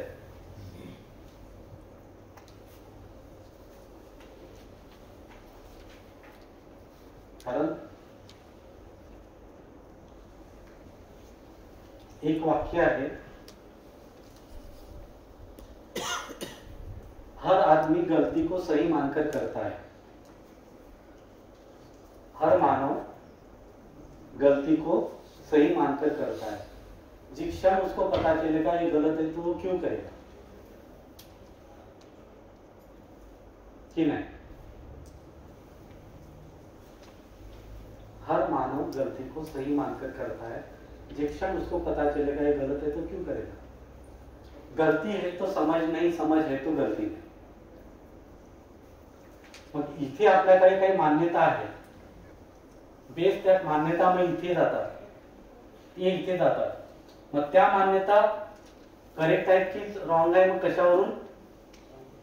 बेस ऑन दॅट मान्यता इथे जर आपण काही फिजिकल फॅसिलिटीकडे जात असाल and if there is a exploitation of that physical facility, मग तिथे आपल्याला चेक व्हेरीफाय व्हायला पाहिजे की त्या माझ्या मान्यता ह्या चुकीच्या आहेत. नर्चरिंग अँड नरिशमेंट जर झालं तर मी म्हणेल करेक्ट. द सेम थिंग इथे जर ते नर्चरिंग अँड नरिशमेंट जर त्या रिलेशनशिपचं होत असेल तर त्या मान्यता माझ्या मग चांगल्या करेक्ट आहे. त्या रिलेशनशिप मध्ये जर त्या फुलफिल होत असतील है ना, त्या जर फुलफिल होत असतील आणि तिथे नर्चरिंग होत असेल, देन आय कॅन से त्या माझ्या मान्यता करेक्ट आहे. अदरवाईज त्या मान्यता माझ्या मग क्वेश्चनेबल आहे. पण त्या मला क्वेश्चनेबल का वाटत नाही? कारण हर मानव गलती को सही मानकर करता है.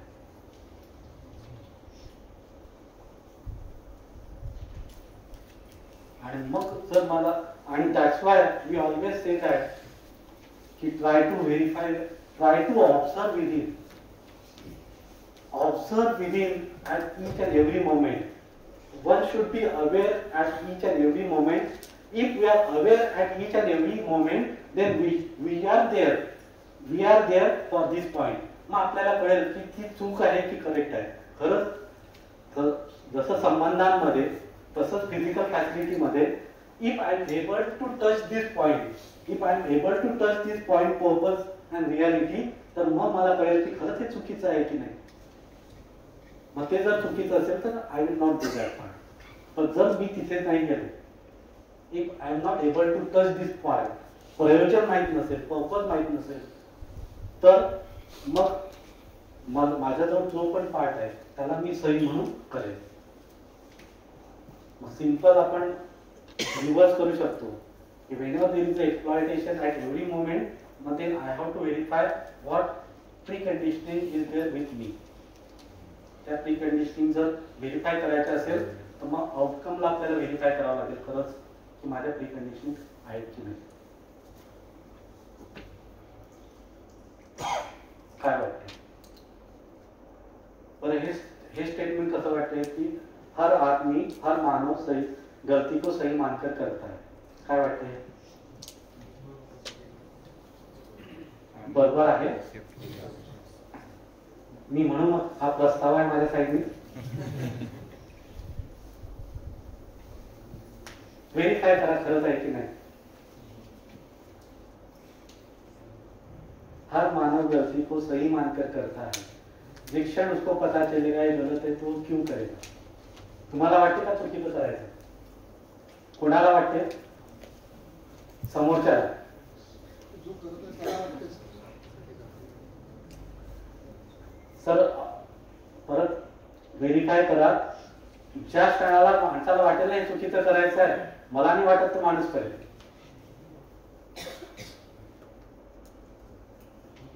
काही गोष्टी आपल्याला वाटतं की चुकीच्या आहेत, पण काही रिस्पॉन्सिबिलिटीज असतात की त्यामुळे त्या चुकीच्या गोष्टी सुद्धा कराव्या लागतात. मग अशा वेळेला आदमी चुकीच्या गोष्टी वाटल्या तर तो करणार नाही, हे माझं स्टेटमेंट आहे. आणि तुम्ही पण व्हेरीफाय करा.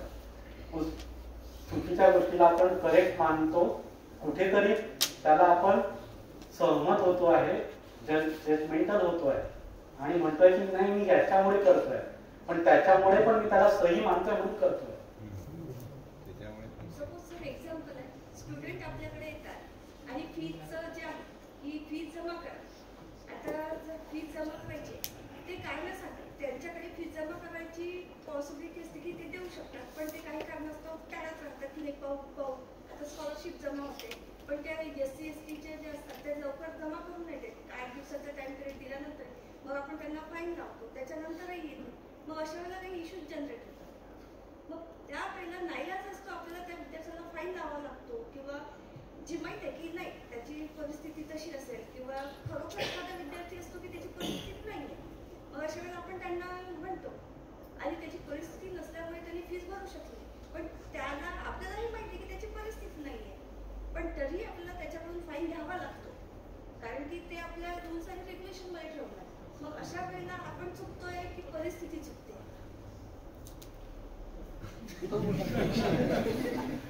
तुम्हाला काय वाटतं? तुमचं होतं, मग मी उत्तर देतोच आहे त्याला.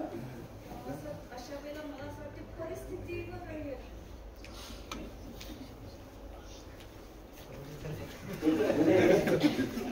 म्हणजे उदाहरण घेतलेलं आहे असं है ना, की फीज गव्हर्नमेंट देते आहे आणि आजकाल फीज ते मुलांच्या अकाउंटला जमा होते आहे आणि इट इज एक्सपेक्टेड दॅट की मुलांनी लगेच द्यायला पाहिजे, पण तो देत नाही. असंच आहे ना, तो देत नाही, मग आपण त्याला हे करतो. तर ही जर सिच्युएशन असेल तर त्या मुलांना म्हणजे फाईन घेणं हा एक रूल बनवला तो ठीक आहे, पण फाईन घ्यायच्या अगोदर समजा त्यांना समजून घेणं, आता तेच म्हटलं की काउन्सिलिंग कोर्टपर्यंत जाऊ शकते, म्हणजे त्याला आपण काय करतो की एका स्टेजपर्यंत त्याच्यासोबत आहे. जसं आता ताईंनी सांगितलं की मग 7 दिवसाचा 15 दिवसाचा वेळ देऊ, त्याच्यानंतर आपण मग एक रूल लावतो.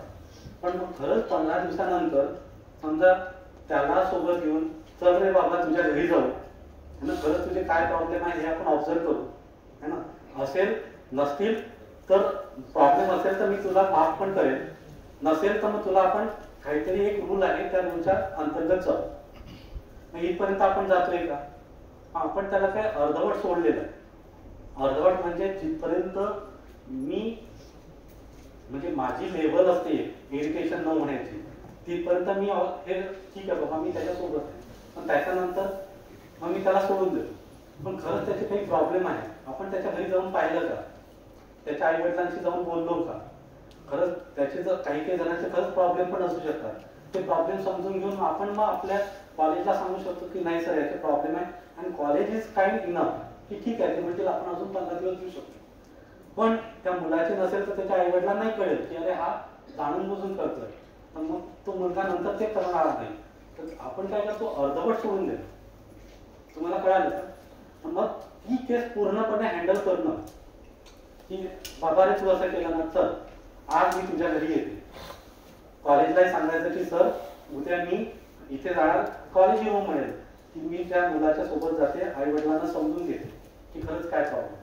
कारण आता आपण फी साठी काम करतो की त्याच्या आई वडिलांना म्हणजे आम्ही तर पुण्यात आहे, 90% आई वडिलांना माहित नाही की मुलं काय करतात. हा म्हणजे अनफॉर्च्युनेट पार्ट आहे आणि आपण संबंधांमध्ये जातोय आणि अनफॉर्च्युनेट हे सांगावं लागतं की ते काय म्हणतात मी मुलाला 15,000 देतोय ना बस, पण ते कधीच फोन करत नाही, कधी त्यांच्यासोबत नाही. तर मला असं वाटतं आणि तुम्ही खूप छान करू शकतात कारण तुम्ही इथे राहून एवढं चांगलं काम करताय. तुम्ही जर सांगितलं की चल गड्या आपण घरी जाऊ, तुझ्या आई बाबांना माहित आहे का तुला फी आली आहे, आई बाबांनाही विचारलं आणि त्यांच्या आई वडिलांना माहित नसेल की याला फी आलेली आहे, मग तिथे त्या मुलाला आपण करू की बाबा ते तू काय करतोय त्या फीचं, लगेच 2 दिवसात ते फी परत येईल ना. तर मला असं वाटतं ना की त्या मुळाशी जाऊन तर पैसा मिळाला नाही म्हणून त्याच्याकडे न जाता तो माणूस म्हणून त्याच्याकडे पाहून त्याचे काही प्रॉब्लेम आहे का इथे जाणं गरजेचं आहे. आपण काय करतो की पैशाला पैसा म्हणून पाहिलं तर सोल्युशन होणार नाही, पण त्या पैशाच्या मागे तो माणूस आहे, त्या माणसाला का प्रॉब्लेम आहे त्या ते प्रॉब्लेम्स मी जर टॅकल करू शकलो तर हा प्रॉब्लेम सहज सॉल्व्ह. मग पैशाचा प्रॉब्लेम एवढा नाही. मग त्या मुलाला खरंच काही प्रॉब्लेम असेल तर आपल्याला कळेल, खरंच नसेल तर पैसे आपोआप मिळते. दोन्ही केसमध्ये पैसे मिळतात. तुम्हाला कळालं का? म्हणजे त्या माणसाला माणूस म्हणून पाहता येणं गरजेचं आहे आणि त्या मुलाला मुलगा म्हणून जर पाहिलं तर आपल्याला खरंच कळेल की त्याचे काही प्रॉब्लेम आहेत आणि 80% मध्ये प्रॉब्लेम नसतात, ते त्याला काय ठेवायचे असतात. त्या आम्ही तर पाहिलं की ते मुलाला पैसे पण खर्च करत नाही, पण त्याच्या त्या अकाउंटला राहिलेले असतात, खर्चही करत नाही. तसं तुम्ही म्हटलं की त्यांच्याकडे जाऊन तुम्ही प्रॉब्लेम सॉल्व्ह करा. जर असे 8-10 विद्यार्थी असतील, जर 8-10 स्टाफ तिकडे गेले तर मग जे 50 विद्यार्थी वर्गात बसले त्यांच्यावर अन्याय नाही होणार का? नाही, त्यांच्याकडे त्या सोमवार ते शुक्रवार जाऊन तुम्हाला ना आपण टीचिंग हा प्रोफेशन घेतलाय ना, हा मंडे टू फ्रायडेचा आहे का? आपल्याला 3 दिवसात पेमेंट मिळते. म्हणजे मी असं म्हणत नाही की आपण सॅटर्डे संडे काम करायलाच पाहिजे, पण अशा वेळेस माझ्या सॅटिस्फॅक्शन साठी मी जातो ना की मी कॉलेजसाठी जातो. कारण टीचिंग प्रोफेशन हे खूप उदात्त प्रोफेशन आहे. It is not for a money. तर पैशासाठी जर टीचिंग प्रोफेशन करत असाल ना, ते यातून बाहेर येते. सर हा जो प्रॉब्लेम आहे, काही फ्यू स्टुडंट जर असतील तरच आपण असं इम्प्लिमेंट करू शकतो. जर का 80-90% जर विद्यार्थी असले असतील तर प्रत्येकाच्या घरी मी जाऊ शकत नाही सर. तर तुम्ही एखाद्या घरी जा, 10 जणांचं आपोआप पैसे येतील. त्यांना कळायला लागलं की सर आपल्यासोबत येत आहे, तुमचे प्रॉब्लेम 100% सॉल्व. एका मुलाच्या घरी जा, बाकीच्या वेळेस प्रॉब्लेमच नाही, कारण मुलांना माहित आहे की आता सर आपल्या घरी पण येतात. 80 लोक असतील, स्टाफ 80 असतील, एकच माणसाकडे एकच माणूस. पण सर जायची गरजच नाही. मी सांगतो ना, एकदा गेला ना तर 80 जण आरामात येतील. आणि उलट काही मुलं तर घरी बोलवतील तुम्हाला. मी आहेत, खूप छान मुलं आहेत की तुम्ही, आणि त्यांना आनंद पण होईल. आणि इनफॅक्ट काउन्सिलिंगचा तो एक पार्ट आहे. म्हणजे एका कॉलेजला तर हे इम्प्लिमेंट करतात की पीटीजी आहे ना, तुमच्याकडे असेल ना, पेरेंट्स काय म्हणतात तुम्हाला नाव माहिती, गार्डियन, टीचर गार्डियन स्कीम. तर 1:20, 25, 30 जसं असते, तर 20 मुलांचे आपण आई वडील, त्याला मी येतो बाबा घरी तुझ्या, त्यांच्या आई वडिलांशी बोलूया, दोघं मिळून त्या मुलाला नर्चर करूया. पण तुम्ही म्हणाला की सर तुम्ही अजून एक काम वाढवताय. खरी परिस्थिती आहे. म्हणजे आमचं एक जनरल एक्झाम्पल आहे. म्हणजे त्या एक मुलगी होती, तिला मी बोलवलं की तुझी स्कॉलरशिप जमा झाली, तू काय नाही दिली यार.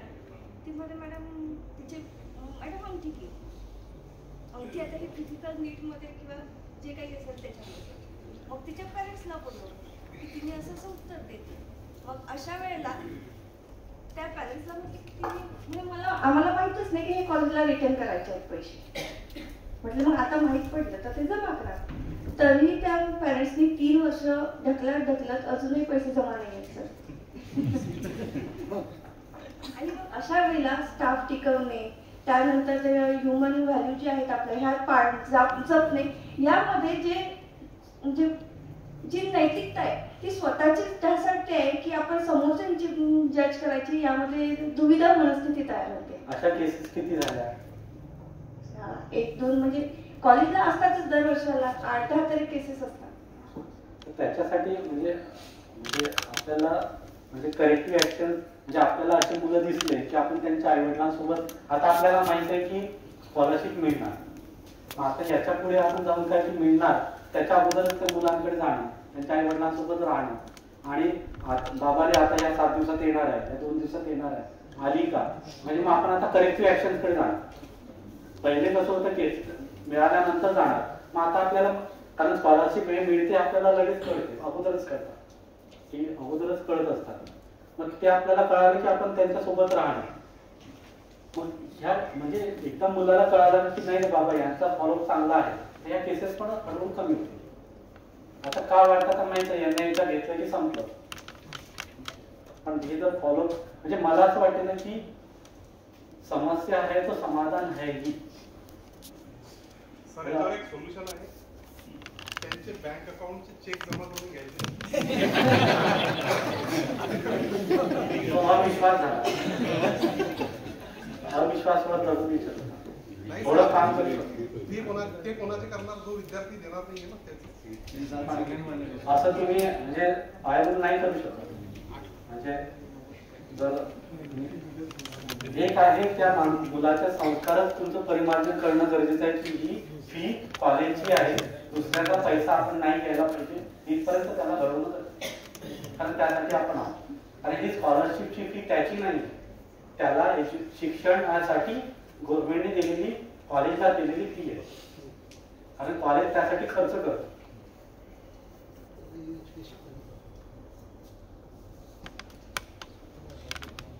म्हणून तर आपण तिथे सांगितलं ना की मुलं चांगलेच आहे, प्रॉब्लेम पेरेंट आणि टीचर साठी आहे.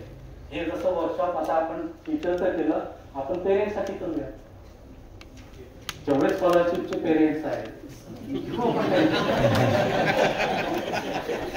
तुम्ही त्यांना बोलवा, आम्ही येतो, आम्ही तसेच येतो आणि आम्ही यायला तयार आहोत. बोलूया ना आपण, त्यांच्यासोबत बोलू, त्यांचे पण आपण काय आहेत समजून घेऊ ना त्यांना. आणि इम्पॅक्ट खूप छान होईल की पेरेंट्स पण आपल्या सोबत आले, कारण आपण नर्चर करतोय ना मुलाला, आणि त्याच्यासोबत आपण टीचर पण आहे, पेरेंट पण आहे, सोसायटी पण आहे. तर शिक्षण संस्था तयार आहे, टीचर तयार आहे, पेरेंटला सोबत घेऊ. पेरेंटचं वर्कशॉप घेऊ, पहिले अशा पेरेंटचे घेऊ आणि आम्ही तयार आहोत. आम्ही तर कोणत्याही मुलाशी बोलायला तयार आहे, कोणत्याही पेरेंटशी बोलायला तयार आहे. बरं सरां म्हणजे माहीत आम्ही 1 रुपया घेत नाही, आम्ही 1 रुपया घेत नाही. जाण्याचं तुम्ही दिलं तर आहे, मानधन आमचं 0 आहे. मानधन एकही म्हणजे आमच्यासारखे 25-50 जण आहे, हे 4 जण असे 100 जण आहे, एकही मानधन आम्ही घेत नाही. जाण्याचं तुम्ही दिलं तर घेतो, अदरवाईज आम्ही आमचं करतो. जेवणाचंही तुम्ही दिलं तर आम्ही जेवणार, नाही तर आम्ही बाहेर जाऊन जेवणार. पण तुम्ही काही न पाहिजे, तुम्ही राहायला दिलाय, तुम्ही जेवणाचं देताय, तुम्ही जाण्याचंही देताय, पण मानधन आम्ही घेत नाही. म्हणजे ते टोटली ते आम्ही एवढ्या कमी याच्यात येतो. त्यामुळे तुम्ही बोलवा, आम्ही यायला तयार.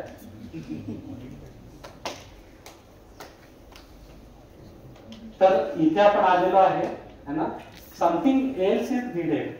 Being a human being, something else is needed. The relation, what to whom we are calling as a relation. संबंध काय आहे, है ना, अंडरस्टँडिंग काय आहे, त्यासाठी आपल्याला गरज आहे.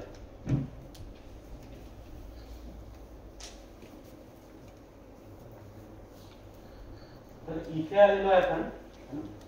तर we need to understand, we need to define and we need to define the physical facility. त्या तिन्ही ठिकाणी घ्यायचं आहे. याच्यातलं महत्वाचं कोणतं मग?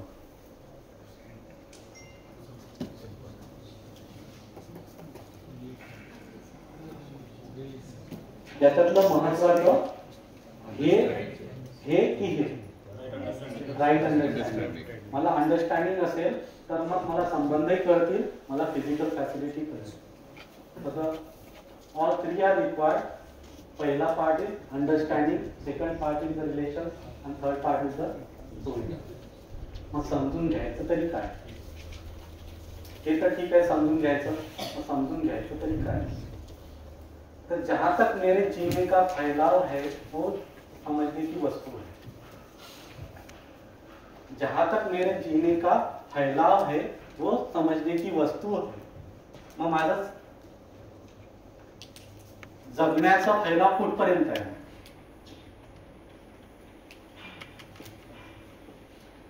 जहां तक मेरे जीने का फैलाव है वो समझने की वस्तू है. मग माझा जगण्याचा फैलाव कुठपर्यंत आहे? मी, परिवार, बस की सोसाइटी पण, नेचर म्हणजे होल एग्जिस्टेंस. तो मेरे जीने का फैलाव कहां तक है? पूरा एग्जिस्टेंस. फिर समझने की वस्तु क्या है? पूरा एग्जिस्टेंस. उससे कम कुछ होता नहीं है, उससे ज्यादा कुछ नहीं है. त्याच्या कमीमध्ये आपण जगू शकत नाही, कारण तिथपर्यंत माझं जगणं आहे. तर माझं जगणं माझ्यामध्ये, माझं जगणं माझ्या परिवारासोबत, माझं जगणं समाजासोबत, माझं जगणं प्रकृतीसोबत, म्हणजे या एक्झिस्टन्स सोबत.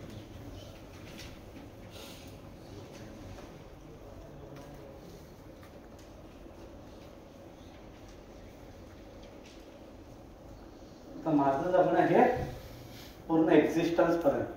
तर I need to understand me, I need to understand the family, I need to understand the society, I need to understand the existence.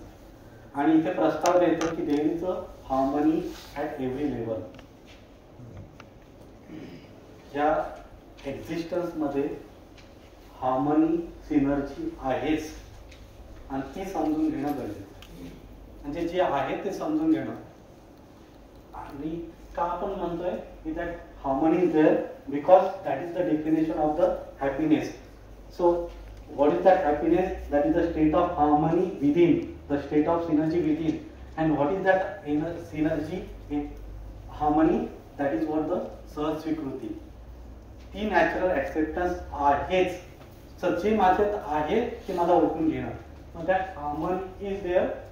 So that is what the understanding part. आणि जे आहे तसंच जगणं, that is what the living. मग जसं आहे तसं जर मी जगणं संबंधांमध्ये, whom we are calling as a mutual happiness, जसं आहे तसं जर मी फिजिकल फॅसिलिटी सोबत जर आहे, that is what a mutual prosperity. मग there is a fulfilment in a family there is a mutual nourishment, nurturing along with the rest of nature. That is the mutual prosperity. And that is what the content of this workshop. ह्या वर्कशॉपचे content काय आहे, जहाँ तक मेरे जीने का फैलाव है ते पूर्ण समजून घेणं. आणि मग नंतर मी शेवटच्या दिवशी सांगेल हे तुमचे 38 सब्जेक्ट सगळे यामध्ये सामायिक. तुमचे सगळे 38 सब्जेक्ट मी सांगेल की कुठे कुठे आहे या content.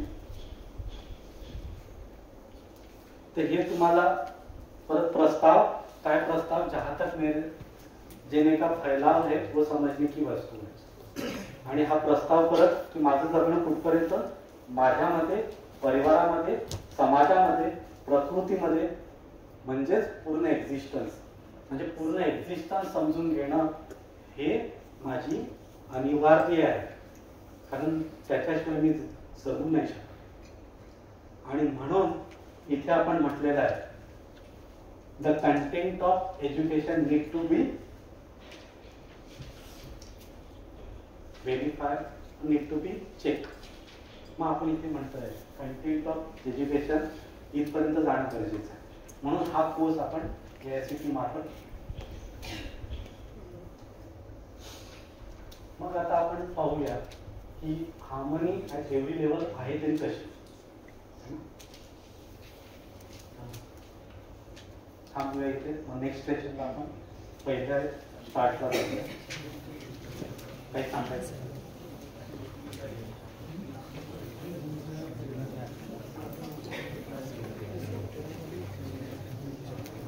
Thank you, Mahesh sir, for this exploratory session. Now, physical facility break, which is most awaited and most important. So, it is now 1:05. So, we'll take 1 hour total break. We'll again gather here at 2:05. 2 to 5 minute में मिलेंगे. और यहाँ अभी दोनों sessions के attendance हम लोग यहाँ ले रहे हैं. कितने लोगों की अटेंडेंस अभी बाकी है? ये सेशन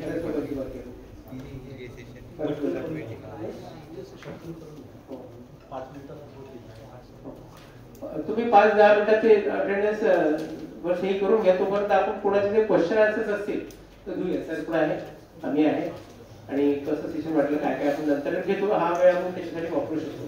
आणि बाकी लोक ते थोडं फास्ट करा. 2 सेशनचे अटेंडन्स आहे पेंडिंग राहिलं लोक. अटेंडन्सवर सगळ्यांच्या सह्या करून घ्या. तुमच्यापर्यंत आणखी एक सूचना आहे की आजचं जे शेवटचं सेशन आहे ते ट्युटोरियलचं सेशन असतं. तर त्यामुळे अटेंडन्स वर तुम्ही सही करताना तुमचा जो सिरियल नंबर आहे तो आपल्याला लक्षात ठेवायचा आहे. कारण ट्युटोरियल सेशनमध्ये ग्रुप्स मध्ये आपण डिवाइड होणार 4 ग्रुपमध्ये. तर त्या 4 ग्रुपमध्ये डिवाइड होताना तो सिरियल नंबर नुसार आपण डिवाइड होऊ. त्यामुळे तो नंबर आपल्या लक्षात असणं गरजेचं आहे. तर साईन करताना तो एकदा आजचा किंवा याच्या पुढच्या सेशनला आपण बघून घेऊ. आणि ज्यांच्या राहिलेले आहेत ते साईन करतील. आणि तुमचे काही क्वेश्चन असतील 1-2-3 मिनिटात भैया पण आहे आपण घेऊ. तुम्हाला आणखी 2 सेशन्स आहे याच्यानंतर. तिसरं आणि चौथं सेशन, त्याच्यानंतर 5वं सेशन ट्युटोरियल आहे. तेव्हा पण तुम्ही तुमचा नंबर, सिरियल नंबर पाहू शकाल.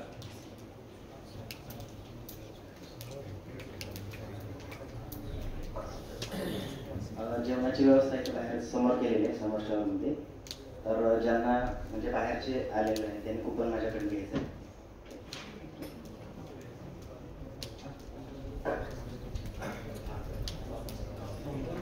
आपण 2:05ला ठेवलं होतं पण तो एक्सटेंड करून घेऊ आपण, कारण की आपल्याला आणखी वेळ लागतोय. आपण जेव्हा इथलं सगळं निघू बाहेर 2:10 किंवा डिक्लेअर करून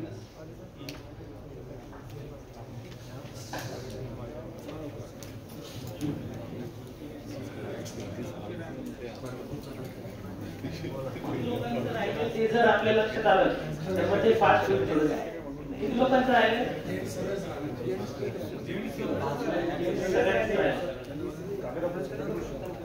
नाही, 2 मिनिटं एक्स्ट्रा लागतील. पण तोच 5 मिनिटाचा वेळ आपण एक्सटेंड करणार आहोत. 1 तासाचं 2 लंच आहे. आपल्या शरीराची जी आवश्यकता आहे फिजिकल फॅसिलिटी, तो 1 तासाचा वेळ आपण त्या फिजिकल फॅसिलिटी साठी देणार आहोत. आणि ती गरज आपण 1 तासात पूर्ण करण्याचा प्रयत्न करणार आहोत. तो वेळ आहेच आपल्याकडे. 5 मिनिटं होऊ द्या, 10 मिनिटं होऊ द्या, तेवढा नंतर आपण एक्सटेंड करू. कारण साईन करणं हे पण तितकंच महत्वाचं आहे. कारण साईन ही त्यामुळे ज्याची झाली ते प्रोसीड होऊ शकतं, ज्याची नाही ते थांबू. आपण 10 पर्यंत ब्रेक घेऊ.